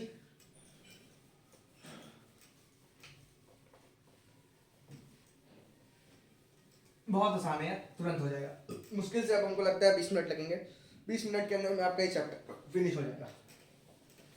फिर हम लोग आएंगे ऑर्गेनिक केमिस्ट्री लेकर आपके यहाँ, ठीक है। मैं भी आज बहुत थक गया हूँ, बहुत सारा काम था आज दिन भर मुझे, ठीक है। कोई बात नहीं, आपके लिए सब कुछ अच्छा है। चलो स्टार्ट करते हैं बच्चों। सबसे पहले हम बात कर लेते हैं मेटलर्जी ऑफ कॉपर, ठीक। हमें ना लो ग्रेडेड कॉपर ओर से उसकी मेटलर्जी पढ़नी है, ठीक है। सारे स्टेप्स को मैं लिखते चला जाऊंगा, आपको समझ में आ जाएगा। हर स्टेप आप अपने से बोल सकते हो। अगर मैं स्टेप नंबर 1 की बात करता हूं तो सबसे पहले तो क्रश कर लेंगे ना, उसको बताना नहीं सर क्रशिंग हम लोग कर सकते हैं, ठीक है। क्रश कर लिए। अब हमें क्या करना है, सबसे पहले कंसंट्रेशन ऑफ द ओर। हमें क्या करना है बच्चों, कंसंट्रेशन करना है ओर का, है ना। हम ओर की क्या करेंगे, कंसंट्रेशन। बच्चों ओर की कंसंट्रेशन हम लोग कैसे कर सकते हैं, ओर की कंसंट्रेशन आप कैसे कर सकते हो, क्योंकि ये सल्फाइड ओर, मेनली जो हम लोग कॉपर का ओर यूज करते हैं वो क्या यूज करते हैं, कॉपर पाइराइट यूज करते हैं, ठीक है। हमें यही पढ़ना है, लो ग्रेडेड ऑफ कॉपर ओर, ठीक है, दैट इज CuFeS2। तो हम कह सकते हैं कि we have to concentrated the ore with the help of froth flotation, है ना। फ्रोथ फ्लोटेशन मेथड के थ्रू आप क्या कर सकते हो बच्चों, कंसंट्रेट कर सकते हो ओर को। स्टेप 2 में आते हैं बच्चों, दैट इज अब जो मेरे पास जो क्रूड मेटल को एक्सट्रैक्ट करना है ना कंसंट्रेटेड ओर से, उसका पहला स्टेप है क्या, that is conversion of metal into, ठीक है ना, concentrated metal into metal oxide, ठीक है ना। मेटल ऑक्साइड में कन्वर्ट करना है, तो क्योंकि ये सल्फाइड ओर है तो हम क्या यूज करेंगे, बोलो रोस्टिंग। हम क्या कर देंगे बच्चों, रोस्टिंग कर देंगे। फिर हमें क्या करना है, इसकी रिडक्शन, है ना, रिडक्शन ऑफ, ठीक है ना, रिडक्शन ऑफ क्या बोलेंगे बच्चों, metal oxide, reduction of the metal oxide into metal, ठीक है। तो बच्चों यहाँ पर आपने क्या क्या पढ़ाया था, मैंने आपको मैंने पार्शियल, अच्छा पार्शियल रोस्टिंग पढ़ाई थी ना, कि भूल गए, पार्शियल रोस्टिंग पढ़ाई थी, आपको याद है, पार्शियल रोस्टिंग मैंने पढ़ाई थी, है ना, पार्शियल रोस्टिंग मैंने आपको पढ़ाई थी है कि नहीं। उसके साथ साथ मैंने आपको क्या पढ़ाया था, उसके साथ साथ मैंने आपको क्या पढ़ाया था, रोस्टिंग पढ़ाई थी और पार्शियल रोस्टिंग पढ़ाई थी, है ना। तो क्या करते थे याद है, हमें क्या करते थे याद है, देखो सबसे पहले क्या करते थे बच्चों, कि जो CuFeS2 थी, क्या कॉपर की ओर जो है कॉपर पायराइट, है ना, इस कॉपर पायराइट का जो हम क्या करते थे, सबसे पहले इसकी रोस्टिंग करेंगे। रोस्टिंग कैसे करेंगे, ऑक्सीजन के साथ करेंगे। जैसे ही आप इसकी रोस्टिंग करोगे तो ये क्या बन जाएगा, Cu2S बन जाएगा, हाँ सर Cu2S बन जाएगा, FeO बन जाएगा, हाँ सर FeO बन जाएगा, है ना। Cu2S बनेगा और क्या बनेगा बच्चों, FeS बनेगा, और उसके साथ साथ क्या बनेगा, Cu2S बनेगा, FeS बनेगा, है ना, उसके साथ साथ SO2 गैस बनेगा, है ना, उसके साथ साथ क्या होगा, FeS बनेगा और क्या बनेगा, SO2 गैस बनेगा, ठीक है। अब आपको पता है कि जो ये तुम्हारा FeS, जो तुम्हारा ये जो तुम्हारा क्या है, तुम्हारा दैट इज FeO है, ये क्या है, ये बेसिक इंप्यूरिटीज है, ये क्या है तुम्हारा बच्चों, बेसिक इंप्यूरिटी है। तो आपको पता है ना कि जब भी इंप्यूरिटी को रिमूव करना होता है तो फ्लक्स डालते हैं, तो कैसा फ्लक्स डालेंगे, जब ये बेसिक इंप्यूरिटी है तो हम कैसा फ्लक्स डालेंगे, एसिडिक फ्लक्स। तो हम क्या करेंगे, FeO को SiO2 के साथ रिएक्शन कराएंगे। ये SiO2 कैसा है, एसिडिक फ्लक्स है, पढ़ाया हुआ है ना सब कुछ, फर्स्ट लेक्चर याद है। इसको क्या कहते थे बच्चों, एसिडिक फ्लक्स। मैंने बोला था ना कि कल वाली सारी बातें याद होनी चाहिए, याद होगा तभी आप इसकी कंप्लीट मेटलर्जी समझ पाओगे। तो FeO क्या है तुम्हारा, दैट इज बेसिक इंप्यूरिटी, और इसको क्या किया मैंने, SiO2 के साथ ट्रीट किया, क्या बन गया, FeSiO3, क्या हुआ, स्लैग। स्लैग क्या हो जाएगा, बाहर आ जाएगा कि नहीं आ जाएगा, क्योंकि ये क्या होता है, हमेशा इसकी डेंसिटी जो होती है वो ओर से क्या होती है, कम कम होती है, तो ये हमेशा क्या होगा कि सरफेस से ऊपर आ जाता है, क्लियर है। तो इस तरह से हम लोगों ने FeO को रिमूव कर लिया, ठीक है, उसे हम लोग क्या कर लिया, हम लोगों ने FeO को रिमूव कर लिया। अच्छा, अब जो ये तुम्हारा Cu2S है और जो ये FeS है, ये दोनों मिलकर क्या बनाता है, कॉपर मेट बनाता है। इसको क्या बोला जाता है बच्चों, कॉपर मेट, है ना। ये जो Cu2S है और जो तुम्हारा Cu2S और FeS है, इसे क्या किया जाता है, कॉपर मेट किया जाता है। अब इसको हम लोग क्या करते हैं, बेसिमर कन्वर्टर के अंदर में ले जाते हैं, ठीक है ना। इसको क्या करते हैं, इज मूव टुवर्ड्स, क्या बोलेंगे, बेसिमर कन्वर्टर। ये बेसिमर कन्वर्टर क्या है, छोटा रेवरेंटरी फर्नेस होता है, बेसमीटर कन्वर्टर, ठीक है ना। कन्वर्टर के अंदर में इसको हम लोगों ने ले गया और फिर से इसको ऑक्सीजन के साथ ट्रीट करेंगे। क्या करेंगे बच्चों, इसको फिर से ऑक्सीजन के साथ ट्रीट करेंगे, ठीक है ना। और जो ये कन्वर्टर होता है, ये क्या होता है, सिलिका लाइंड होता है, क्या होता है, सिलिका लाइंड। अच्छा, सिलिका क्यों डाले, क्योंकि ये भी क्या है, फ्लक्स है ना, ये इसका रिएक्शन करा देगा। देखो तो Cu2S जो है बच्चों, वो FeS के साथ रिएक्शन करके ऑक्सीजन के प्रेजेंस में रिएक्शन होता है, इसको हीट किया मैंने, तो Cu2S जो होगा और FeS जो होगा, ये क्या बना लेगा, ये बना लेगा बच्चों FeO बना लेगा, फिर से SO2 गैस रिलीज होगी और क्या बन जाएगा, Cu2O बन जाएगा, क्लियर है। अब यहाँ पे देख सकते हो फिर से जो ये FeO बना है, इस FeO की जो सिलिका लाइन कन्वर्टर्स था, ये तुम्हारा कैसा एक्ट करेगा, बेसिक फ्लक्स, कैसा एक्ट करेगा तुम्हारा, एसिडिक फ्लक्स, है ना, एसिडिक फ्लक्स के जैसा एक्ट करेगा। और ये कैसा है, बेसिक इंप्यूरिटी है। ये कैसा है बच्चों, बेसिक इंप्यूरिटी। बहुत इजी है यार, मेटलर्जी तुरंत खत्म हो जाएगा। देखो तो बेसिक फ्लक्स है और ये क्या है तुम्हारे एसिडिक इंप्यूरिटीज है, ये मिलके क्या बना लिया, फिर से FeSiO3 का स्लैग। तो इस प्रकार से हम लोगों ने कॉपर मेट से FeS को रिमूव कर लिया, है ना। अब मेरे पास क्या बचा है बच्चों, Cu2O बचा है, ठीक है ना, Cu2O बचा है। इस तरह से देखो ध्यान से, जैसे जैसे हो रहा है वैसे वैसे क्या हो रहा है, SO2 की कंसंट्रेशन बढ़ते जा रही है, हाँ सर।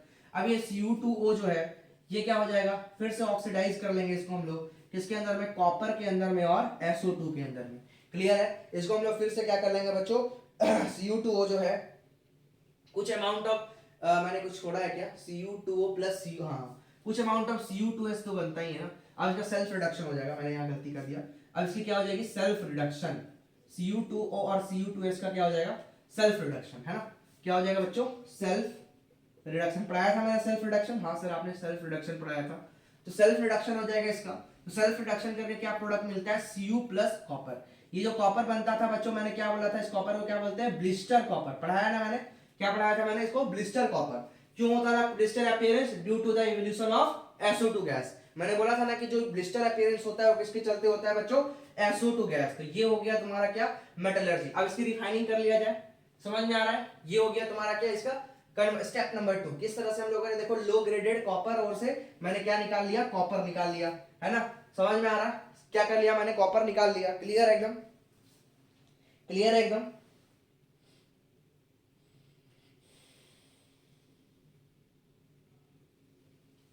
अब क्या करना है बच्चों? रिफाइनिंग कर लेते हैं। स्टेप नंबर क्या करता हूं मैं? 3 यहां लिखता हूं, आप आगे नीचे लिखना, ठीक है ना? हम क्या करेंगे? रिफाइनिंग। क्लियर है एकदम? रिफाइनिंग करेंगे। रिफाइनिंग कैसे कर सकते हैं हम? इसमें कैसे कैसे रिफाइनिंग कर सकते हैं? क्योंकि ये सल्फाइड हो रहा है तो हम इसका इलेक्ट्रोलाइटिक रिफाइनिंग कर सकते हैं। हाँ सर, आपने देखा था इलेक्ट्रोलाइटिक रिफाइनिंग। आपको क्या क्या बताया गया था इलेक्ट्रोलाइटिक रिफाइनिंग में? तो मैंने बोला सर एनोड बनाना है सर। किसका बनाना है? कॉपर का। कैसा होना चाहिए वो? इम्प्योर। बताया था, याद है? अचानक से जो मैंने इलेक्ट्रोलाइटिक रिडक्शन की जगह इलेक्ट्रोलाइटिक रिफाइनिंग बता दी थी। कैथोड में क्या बनाना था बच्चों? कैथोड के अंदर में हम क्या करते थे? कॉपर लेते थे, लेकिन क्या लेते थे? प्योर लेते थे। सॉल्यूशन क्या लेते थे बच्चों? कॉपर का सल्फेट लेते थे, है ना? कॉपर सल्फेट का एक्वा सॉल्यूशन हम लोग यूज करते थे। क्लियर है एकदम?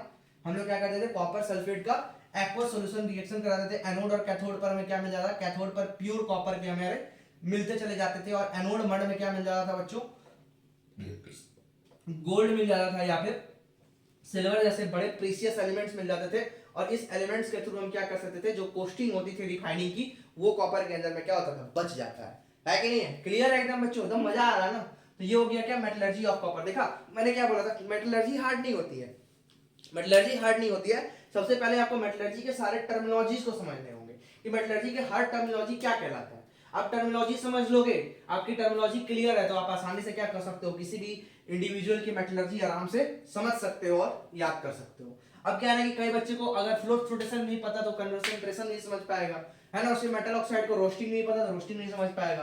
क्लियर है ना? तो मतलब क्या है कि हमें सबसे पहले क्या करना होता है? टर्मिनोलॉजीज को क्लियर करना होता है, बेसिक्स को क्लियर करना होता है। यही केमिस्ट्री है यार। केमिस्ट्री हार्ड क्यों हो जाती है? क्योंकि बेसिक्स क्लियर नहीं होते हैं। बेसिक्स क्लियर हो जाएंगे, आपकी केमिस्ट्री आसान हो जाएगी, है कि नहीं? आपकी बेसिक्स क्लियर हो जाएंगी, आपकी केमिस्ट्री आसान हो जाएगी। तो इस प्रकार से आप क्या कर सकते हो बच्चों? मेटलर्जी निकाल सकते हो किसकी? कॉपर की। क्लियर है? आइए बच्चों, हम लोग आखिरी मेटलर्जी पढ़ने जा रहे हैं, that is called metallurgy of iron. बहुत ही इंपॉर्टेंट है, ठीक है? आपके पेपर में आना तो पता है, ठीक है ना? मेटलर्जी के अंदर में ओवरऑल हमको लगता है 3-4 सवाल आते ही होंगे बोर्ड्स के पेपर में, है ना? तो बोर्ड्स के पेपर के अंदर में थोड़ा ज्यादा आता है यार इस चैप्टर से, इसलिए बढ़िया से पढ़ा रहा हूँ। और ये क्या है ना कि हर बच्चा छोड़ना चाहता है इस चैप्टर को। I don't know why. मैं भी छोड़ना चाहता था यार। जब 11th-12th में था ना, तो मैं कैसे पढ़ता था पता है? मैं कभी भी मेटलर्जी समझ ही नहीं पाता था। तो मैं क्या करता था ना, जो इंपॉर्टेंट टॉपिक्स है जैसे रिफाइनिंग, उसको पढ़ के चला जाता था, है ना? वो फ्लोटेशन वाला मेथड पढ़ के चला जाता था, लीचिंग के सारे रिएक्शंस याद करके चला जाता था। तो इस प्रकार से मैं नंबर तो ला लेता था, लेकिन क्या थी ना कि मेरे को बचपन से ही ना ये वाला टॉपिक क्लियर नहीं हो पाता था, है कि नहीं? लेकिन फिर मैंने बहुत जगह पे मेहनत किया, रिसर्च किया, है कि नहीं? उसके बाद से ये चैप्टर मुझे समझ में आ गया। अब मुझे बाद में पता चला यार ये चैप्टर तो बहुत आसान है यार, क्यों बच्चे रटते रहते हैं? रटना तो है ही नहीं इसके अंदर में। इसमें क्या है कि आपको एक बार बेसिक कांसेप्ट्स क्लियर हो गए, आपके ये चैप्टर तैयार हो गए। चलो हम बात करते हैं मेटलर्जी ऑफ आयरन की। कोई भी पॉइंट नहीं छोड़ा है मैंने, टेंशन मत लो। आप एनसीईआरटी पढ़ना। अगर आपको ऐसा कुछ भी लगेगा कि मैंने छोड़ा है, तो आप मुझे क्या करोगे? मेरे इंस्टाग्राम आईडी पर मुझे मैसेज करोगे, है ना? मेरा इंस्टाग्राम आईडी क्या है बच्चों? मेरा इंस्टाग्राम आईडी है इट्स, ठीक है, कॉमा मतलब अंडरस्कोर देकर आदि 2209, ठीक है ना बच्चों? इस वाले इंस्टाग्राम हैंडल पे आप मुझे मैसेज करो, ठीक है? मैं आपका रिप्लाई जरूर दूंगा। फॉलो जरूर करना यार, ठीक है? फॉलो करो मुझे इस पे। आपको जरूर से जरूर आपको क्या करूंगा? मैं मैसेज अप्लाई करूंगा। जो भी डाउट्स आ रहे हैं आपके पास इस पेपर के अंदर में, जो भी मैं पढ़ाता हूं, उसमें कोई भी डाउट्स आ रहे हैं, आप मुझे बेशक इसके ऊपर में मैसेज कर सकते हो। क्लियर है? चलिए बच्चों, हम लोग स्टार्ट करते हैं metallurgy of iron.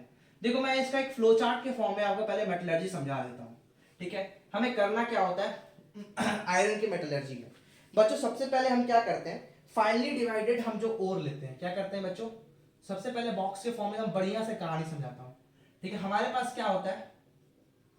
Finally divided, ठीक है ना? फाइनली डिवाइडेड पाउडर्ड के फॉर्म में, पाउडर्ड के फॉर्म में हम क्या ले लेते हैं? हेमेटाइट। क्या लेते हैं बच्चों? हेमेटाइट, दैट इज Fe2O3, ठीक है? पाउडर्ड ओर ले लिया। अब मैंने इस पाउडर्ड ओर का क्या करा दिया? कंसंट्रेशन करा दिया। क्लियर है? कंसंट्रेशन करा दिया। क्या कर लिया बच्चों? कंसंट्रेशन करा लिया ऑफ ओर। ओर के कंसंट्रेशन में आप नहीं तो मैग्नेटिक सेपरेशन कर सकते हो। क्या कर सकते हो? मैग्नेटिक सेपरेशन कर सकते हो, या फिर आप क्या कर सकते हो बाबू? ग्रेविटी सेपरेशन कर सकते हो। दोनों मैंने आपको पढ़ाया था। तो इसके पहले धूल डस्ट को हटा लिए। अब मेरे पास जो मतलब कि जो भी तुम्हारा कंसंट्रेटेड ओर निकला, ठीक है, जो भी कंसंट्रेटेड ओर निकला मैग्नेटिक सेपरेशन कराने के बाद, फिर क्या कराएंगे बच्चों? इसकी कैल्सिनेशन, है ना। इसकी क्या कराएंगे हम लोग? कैल्सिनेशन करा लेंगे, है ना। हम क्या कर लेंगे बच्चों? कैल्सिनेशन करा लेंगे।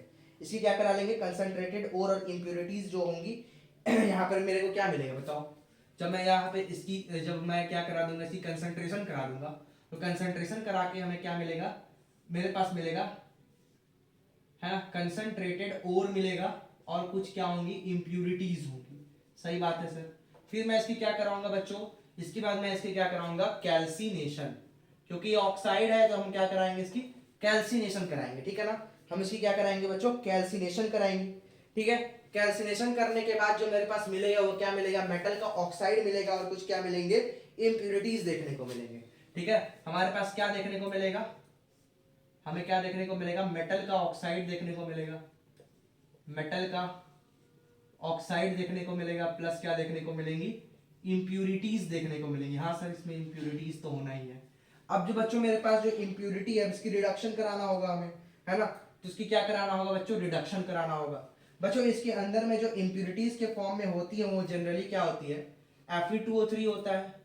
कुछ इंप्यूरिटीज होती हैं, और जो बेसिक इंप्यूरिटीज जो पाई जाती है वो क्या होता है? सिलिका। मतलब सिलिका तो मिट्टी को ही बोला जाता है। और क्या होता है? हम इसके अंदर में रिडक्शन कराते हैं। क्या कराते हैं बच्चों? कार्बन का रिडक्शन कराते हैं। कार्बन रिडक्शन कराने के लिए हमें क्या रिक्वायर्ड होता है? कोक, है ना बच्चों। हमें क्या चाहिए होता है बच्चों? कोक। कोक का रिक्वायरमेंट होता है। कोक जो होता है ना बहुत अच्छा रिड्यूसिंग एजेंट होता है। उसके साथ साथ CO2 के अमाउंट को और बढ़ाने के लिए हम क्या यूज कर लेते हैं? COCO3। क्योंकि COCO3 जब हीट करेंगे तो COCO3 CaO और CO2 में कन्वर्ट होगा। उससे क्या होगा? ज्यादा से ज्यादा अमाउंट ऑफ CO2 रिलीज होगा, जिससे हीट क्या होगा? टेम्परेचर बढ़ेगा। टेम्परेचर जितना ज्यादा बढ़ेगा आसानी से क्या होगा? रिडक्शन हो पाएगा, ठीक है। तो इससे क्या होगा? तुम्हारा रिडक्शन हो जाएगा। बच्चों जब इसका रिडक्शन होगा तो दो चीज मिलेंगे, ठीक है। कार्बन का रिडक्शन करेंगे तो दो चीज मिलेंगे। एक तो यहाँ पे स्लैग बनेगा, है ना। स्लैग बनेगा किसका? FeSiO3 का, है ना। इसका स्लैग बनेगा और CaSiO3 का, ठीक है। ये सब क्या बन जाएगा? तुम्हारा स्लैग बन जाएगा। क्या बन जाएगा बच्चों? स्लैग। और उसके साथ साथ यहाँ पे मेरे पास क्या मिल जाएगा? आयरन, ठीक है। क्या मिल जाएगा बच्चों? आयरन मिल जाएगा। अब जो ये आयरन होगा उस आयरन में ना इंप्यूरिटीज बहुत ज्यादा होती है। इस आयरन का नाम है पिग आयरन। इसके अंदर में लगभग 4% कार्बन होता है। क्या होता है? 4% कार्बन प्लस कुछ इंप्यूरिटीज पाई जाती है, ठीक है। अब इस जो आयरन है, पिग आयरन है, इसको क्या करते हैं हम लोग? आयरन के स्क्रैप से, ठीक है। क्या करते हैं बच्चों?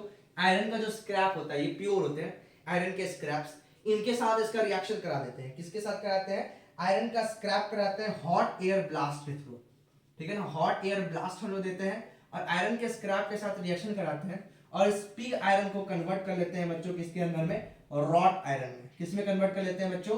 रॉट आयरन में कन्वर्ट कर लेते हैं। ये जो रॉट आयरन होता है ये थोड़ा सा प्योर होता है। किससे? तुम्हारा पिग आयरन से, ठीक है। एक मिनट यहाँ पे क्या बन जाता है बच्चों? कास्ट आयरन बन जाता है। क्या बन जाता है? कास्ट आयरन, ठीक है। कास्ट आयरन जो होता है वो थोड़ा सा क्या होता है? प्योर होता है, ठीक है। अब जो ये प्योर तुम्हारा कास्ट आयरन है, इसका जो मोल्टेन होता है फॉर्म में, अब जो इसका मोल्ट, उसको क्या कर देते हैं? थोड़ा सा मेल्ट करके मोल्टेन स्टेट में लाते हैं, ठीक है। इसको फर्नेस में डालते हैं, ठीक है ना। क्या करते हैं? इसको फर्नेस में डालते हैं। Molten iron is placed in a furnace, ठीक है। इसको क्या करते हैं? फर्नेस में डालते हैं, ठीक है ना। क्या करते हैं बच्चों? मोल्टेन आयरन को हम लोग क्या करते हैं? फर्नेस के अंदर में प्लेस करते हैं, ठीक है ना। इन प्रेजेंस ऑफ क्या बोलेंगे बच्चों? हेमेटाइट। हेमेटाइट के प्रेजेंस में ही कराते हैं, जो कि अच्छा ऑक्सीडाइजिंग एजेंट होता है। और इस आयरन को ये कन्वर्ट कर देता है मोस्ट इंपॉर्टेंट आयरन जिसका यूज है कमर्शियल, इसका नाम है रॉट आयरन। ये होता है ultra pure form of iron और ये आयरन जो होता है वो कमर्शियली क्या होता है? रेडी होता है। अब बात आता है सर कि जो ये रिडक्शन प्रोसेस होता है ना, ये रिडक्शन प्रोसेस हम लोग कराते हैं एक स्टेप स्पेशल जगह पर, जिसका नाम है बच्चों ब्लास्ट फर्नेस, ठीक है। ये जो ब्लास्ट फर्नेस होता है ना, इसके अंदर में ना बहुत हाई टेम्परेचर पर हम कुछ रिएक्शंस कराते हैं जिसके चलते जो ये तुम्हारा आयरन है वो होता है। और जो ये प्रोसेस होता है ना आयरन के इस बनाने को, उसको बोलते हैं स्मेल्टिंग ऑफ आयरन। बच्चों इस प्रोसेस को क्या कहा जाता है? Smelting of iron. ठीक है, इसकी मेटलर्जी को सीधे नाम देते हैं स्मेल्टिंग ऑफ आयरन। मतलब हीट करके अगर हमें आयरन बनाना हो तो उस प्रोसेस को क्या कहा जाता है बच्चों? स्मेल्टिंग ऑफ आयरन कहा जाता है। तो ये तुम्हारा जो है ना ओवरव्यू है पूरा का पूरा आयरन की मेटलर्जी का। अगर आपको आयरन की मेटलर्जी लर्न करनी है ना तो आप यहीं से कर सकते हो, कुछ भी नहीं है यार। अब बस हमें क्या करना है, बस ब्लास्ट फर्नेस के रिएक्शंस देखने हैं। आपको मैंने पी आयरन बता दिया, मैंने आपको कास्ट आयरन बता दिया, और मैंने आपको रॉट आयरन बता दिया कि रॉट आयरन क्या होता है, कास्ट आयरन क्या होता है, पिग आयरन क्या होता है, स्लैग्स क्या होता है। बस अब हमें क्या करना है, ब्लास्ट फर्नेस पढ़ लेना है कि ब्लास्ट फर्नेस क्या होता है। ठीक है, प्योरेस्ट फॉर्म ऑफ आयरन क्या होता है बच्चों? रॉट आयरन होता है। और जो आयरन तुम्हारा ब्लास्ट फर्नेस से निकलता है उस आयरन को क्या बोलते हैं? Pig iron.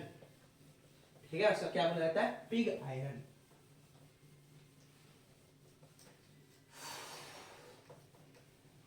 क्या कहा जाता है उसे? पिग आयरन कहा जाता है। क्लियर है? उस आयरन को क्या कहते हैं हम लोग? पिग आयरन कहते हैं। ठीक है, चलो एक बात और समझ लेते हैं बच्चों। अब हम ब्लास्ट फर्नेस बनाने जा रहे हैं। ब्लास्ट फर्नेस आपको देखना है बच्चों। ब्लास्ट फर्नेस क्या होता है कि एक इंस्ट्रूमेंट होता है। ठीक है, एक ब्लास्ट फर्नेस क्या होता है कि इंस्ट्रूमेंट होता है। ठीक है, जिसके अंदर में ये ओवरऑल रिएक्शंस चल रहे होते हैं। ठीक है, जो ब्लास्ट फर्नेस होता है ये एक इंस्ट्रूमेंट होता है जिसके अंदर में ओवरऑल ये रिएक्शंस चल रहे होते हैं। यहां से बच्चों क्या करता हूं मैं, ये जो होता है ना यहाँ पर इस वाले जगह पर लाइम स्टोन्स के जो होते हैं, लाइम स्टोन और कोक ऊपर से डाला जाता है। ठीक है, यहां से क्या किया जाता है? लाइम स्टोन, ठीक है, प्लस कोक, ये सब डाला जाता है। ठीक है, लाइम स्टोन कोक डाला जाता है ऊपर में। ठीक है, लाइम स्टोन कोक डाला जाता है। यहाँ पे क्या होता है ना, डिफरेंट डिफरेंट टेम्परेचर रेंजेस होती हैं। ठीक है, यहाँ पे जैसे तुम्हारा जो होता है वो कौन कौन सा टेम्परेचर है उसको याद करना है आप लोगों को। ठीक है, कौन कौन सा टेम्परेचर है आपको याद करना है। तो बच्चों कौन कौन सा टेम्परेचर, सबसे जो नीचे होता है ना ये होता है सबसे बड़ा भट्टी, 2170 केल्विन। इससे ऊपर जाओगे तो बच्चों आएगा 1570 केल्विन। इससे ऊपर जाओगे तो बच्चों आएगा 1270 केल्विन। और सबसे ऊपर वाला जो होता है थोड़ा ठंडा होता है 1070 केल्विन। ठीक है, ये टेम्परेचर रेंजेस होती हैं जो डिफरेंट डिफरेंट टेम्परेचर के ऊपर में क्या होता है अलग अलग होता है। ये जो तुम्हारा सबसे नीचे वाला स्टेट होता है यहाँ पे होता है सबसे हाई टेम्परेचर। ठीक है, क्योंकि यहाँ पर होता है एक्चुअली बर्निंग, है ना, यही है तुम्हारा दैट इज डिफरेंट जोन्स होते हैं इस पूरे के पूरे के अंदर में, वो जोन्स बताऊंगा। क्या होता है ना बच्चों कि ये वाला जो एरिया होता है इस जगह पे हमें क्या देखने को मिलता है? मोल्टेन फॉर्म में तुमको क्या देखने को मिलता है? मोल्टेन फॉर्म में यहाँ पर आपको देखने को मिलता है स्लैग। ठीक है, यहाँ पर क्या होता है बच्चों? मोल्टेन फॉर्म में स्लैग देखने को मिलता है। और नीचे में क्या होता है ना कि यहाँ पर पिग आयरन जो होता है वो जो मतलब बनते जाता है। ये जो पिग आयरन होता है वो इधर से निकल जाता है ना, पिग आयरन का ये एग्जॉस्ट है। यहाँ से पिग आयरन निकलते चला जाता है और उधर से स्लैग जो होता है मोल्टेन स्लैग वो हम लोग इधर कलेक्ट कर लेते हैं। ठीक है, यहाँ क्या कर लेते हैं? स्लैग जो होता है जो बनता है स्लैग उसको यहाँ कलेक्ट कर लिया जाता है। और यहाँ से क्या कर लिया जाता है बच्चों? पिग आयरन को कलेक्ट कर लिया जाता है। ठीक है, यहाँ से क्या होता है छोटे छोटे लाइम स्टोन्स वगैरह गिरते रहते हैं। ये टेम्परेचर को CO2 कंसंट्रेशन बढ़ाता है और CO2 से क्या होता है बच्चों? ये बनता है। उसके साथ साथ यहाँ पर क्या होते हैं कुछ हम लोग एयर को पास कराने के लिए ताकि ऑक्सीजन जो है प्रॉपर सप्लाई होते रहे, तो यहाँ से एग्जॉस्ट होता है गैसेस का। ठीक है, यहाँ से क्या होता है गैसेस एग्जॉस्ट करती हैं, एग्जॉस्ट होता है गैसेस का। Exhaust gases generally carbon monoxide और जो कार्बन डाइऑक्साइड जैसी गैसेस होती हैं वो यहाँ से क्या होती हैं? रिमूव आउट होते रहती हैं। ठीक है, उसके साथ साथ प्रॉपर हमें ऑक्सीजन सप्लाई भी करना होता है ना। यहाँ से क्या करना होता है बच्चों? प्रॉपर ऑक्सीजन सप्लाई भी करना होता है।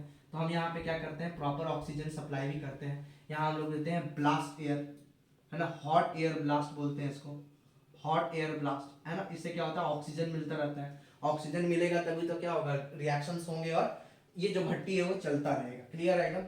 समझ में आ रहा है? यहाँ से भी क्या होता है? हॉट एयर ब्लास्ट हम लोग कराते हैं। ठीक है, यहाँ से भी क्या होता है? हॉट एयर ब्लास्ट कराते हैं। ठीक है, ये जो मैंने बनाया यही क्या है? ब्लास्ट फर्नेस है। ये क्या है बच्चों? ब्लास्ट फर्नेस है जो आपको बनाने आता है। ठीक है, अब बच्चों क्या होता है कि डिफरेंट डिफरेंट जो ये टेम्परेचर्स मैंने लिखा है इन डिफरेंट डिफरेंट टेम्परेचर्स के अंदर में डिफरेंट डिफरेंट रिएक्शंस होते रहते हैं। और इन रिएक्शंस को हमें पढ़ना है कि किस टेम्परेचर पे कौन सा रिएक्शन होता है। ठीक है ना, किस टेम्परेचर पे कौन सा रिएक्शन होता है ये हमें समझना है। बच्चों सबसे पहले समझो कि जो मैंने लाइम स्टोन यहाँ पे डाला है, ये लाइम स्टोन जो है वो हीट के चलते क्या बनाएगा?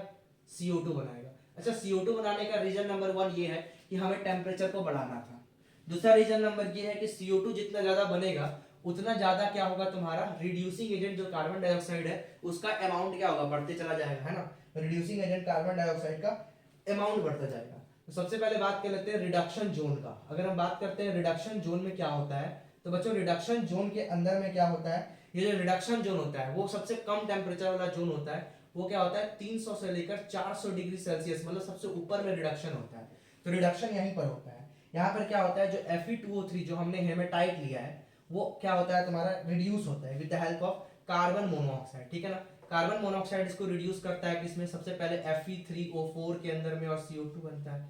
फिर बच्चों क्या होता है, Fe3O4 जो होता है वो कार्बन मोनोऑक्साइड के साथ रिएक्शन करके क्या बनाता है बच्चों, FeO प्लस CO2 बनाता है। फिर जो ये FeO है वो फिर से कार्बन मोनोऑक्साइड के साथ रिएक्शन करके आयरन और क्या बनाता है, CO2। तो इस तरह से भी CO2 का अमाउंट बढ़ रहा है। जितना ज्यादा CO2 का अमाउंट बढ़ते चला जाएगा वैसे वैसे टेम्परेचर भी क्या होगा, बढ़ते चला जाएगा, आपको पता है, ठीक है। दूसरा जोन होता है बच्चों that is called slag forming zone. ये वह जोन होता है जहां पर स्लैग बनता है ना। जितने भी इंप्यूरिटीज हैं, जो कि सिलिका वाले इंप्यूरिटीज हैं, वो यहाँ पर रिमूव कराए जाते हैं। तो यहाँ इसकी जो टेम्परेचर होती है वो कितनी होती है, 800 से लेकर 1100 डिग्री सेल्सियस तक इसकी टेम्परेचर होती है। इस जगह पे क्या होता है, स्लैग बनता है। स्लैग कैसे बनेगा बच्चों, तो जो मेरे पास सिलिका है ना, जो सिलिका है वो तुम्हारा जो कैल्शियम ऑक्साइड जो मैंने बनाया, ये कैल्शियम ऑक्साइड सिलिका के साथ रिएक्शन करके क्या बना लेगा, CaSiO3। तो यहाँ से तुम्हारा स्लैग बाहर हो जाएगा। तीसरा जोन जो होता है बच्चों क्या होता है, फ्यूजन जोन। क्या होता है, फ्यूजन जोन, ठीक है ना। फ्यूजन जोन होता है, तो फ्यूजन जोन जो होता है जनरली कितना होता है बच्चों, 1200 से लेकर 1500 डिग्री सेल्सियस तक का टेम्परेचर यहाँ पर होता है। यहाँ पर क्या होता है, रिएक्शन में फ्यूजन होता है, ठीक है। यहाँ पर क्या होता है, रिएक्शन में फ्यूजन होता है। सबसे पहले जो सॉलिड आयरन है उसको लिक्विड स्टेट में लाया जाता है, और फिर जो तुम्हारा लिक्विड आयरन जो तुम्हारा कार्बन है, ये जो कार्बन हमने कोक डाला था वो CO2 के साथ रिएक्शन करके क्या बनाता है, ज्यादा से ज्यादा अमाउंट ऑफ कार्बन मोनोऑक्साइड। अब ये कार्बन मोनोऑक्साइड क्या करेगा, आयरन को रिड्यूस करेगा। क्या करेगा, आयरन को रिड्यूस करेगा, ठीक है। आयरन को क्या करेगा बच्चों, जो आयरन का जो ऑक्साइड्स वगैरह है उनको क्या करेगा, रिड्यूस करेगा किसमें, आयरन में, और अपने आप को किसमें कन्वर्ट कर लेगा, CO2 के अंदर में। क्लियर है, यहाँ पे क्या करेगा, ये रिड्यूस कर लेगा।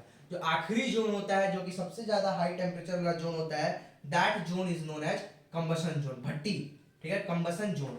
ये जो कंबशन जोन होता है इसका टेम्परेचर क्या होता है, बहुत ज्यादा होता है, ग्रेटर देन 1500 डिग्री सेल्सियस। बाप रे, इतना हाई टेम्परेचर होता है, ग्रेटर देन 1500 डिग्री सेल्सियस।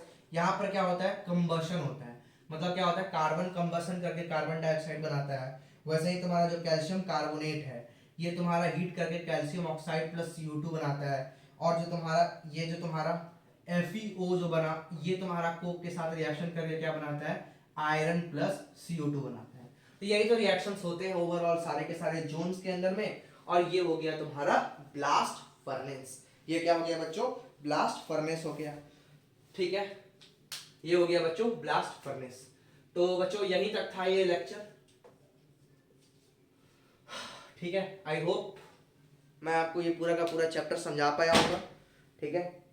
रात भी हो गई है और अच्छा टॉपिक्स मैंने पूरी तरह से कोशिश किया बच्चों कि आपको मेटलर्जी समझ में आए। आप इन सारे रिएक्शंस को समझने की कोशिश करना, किस प्रकार से ये रिएक्शंस होते हैं। मैंने सारे रिएक्शंस को समझाने की कोशिश की। आपको मैंने ब्लास्ट फर्नेस का इंफ्रास्ट्रक्चर बता दिया कि ब्लास्ट फर्नेस जनरली दिखता कैसा है। मैंने आयरन की मेटलर्जी समझा दी, और मैंने आपको उसकी मेटलर्जी, रिफाइनिंग समझ में आ गया, रिफाइन तो कर लोगे। अभी जो आयरन बनाया बताया ना मैंने, पिग आयरन कैसे बनता है, रॉट आयरन कैसे बनता है, वो सब क्या था, रिफाइनिंग था। तो यहाँ से जो जो भी आयरन बनेगा, ये जो आयरन बन रहा है ये आयरन कौन सा होगा, पिग आयरन होगा, है ना। ये तुम्हारा बाहर आता है, फिर उसको हम लोग कन्वर्ट करते हैं क्योंकि अभी भी इंप्यूरिटीज कुछ ना कुछ इसके अंदर में बच जाती है। तो ठीक है बच्चों, यहीं तक रहा आज का लेक्चर। कल से आपकी ऑर्गेनिक केमिस्ट्री स्टार्ट होती है, ठीक है। ऑर्गेनिक केमिस्ट्री का पहला चैप्टर लेकर मैं आऊंगा, that is halo alkane hello arenes. कोशिश ये की जाएगी कि 3 से 4 लेक्चर्स के अंदर में मैं halo alkane hello arenes complete करा दूं। और अगर ना हो तो अगर आप चाहते हो कमेंट करना कि मैं वन शॉट में पढ़ाऊँ या फिर बेसिक्स के पूरे ऊपर तक ले जाऊँ, तो आप बताना कैसे करना है मुझे, ठीक है। मेरा तो टारगेट ये रहेगा कि मैं आपको क्वेश्चंस के थ्रू ही पूरी ऑर्गेनिक केमिस्ट्री भी समझाते चला जाऊँ, क्योंकि समय की कमी है ना। हमारे हर रिएक्शंस को अगर मैं पढ़ूंगा पढ़ाऊंगा और फिर हर रिएक्शंस पे 10-20 क्वेश्चन कराऊंगा तो इतना समय नहीं है हमारे पास CBSE 2023 के लिए, क्योंकि ये क्रैश कोर्स है। तो मैं कोशिश ये करूंगा कि आपको सारी की सारी बातें क्वेश्चंस के थ्रू ही पूरी ऑर्गेनिक पढ़ाते चला जाऊँ, ठीक है। एनसीईआरटी बेस्ड ऑर्गेनिक केमिस्ट्री चलेगी। तो यहीं तक था, ठीक है ना। मिलते हैं अगले दिन में। नमस्कार, जय हिंद, सत श्री अकाल।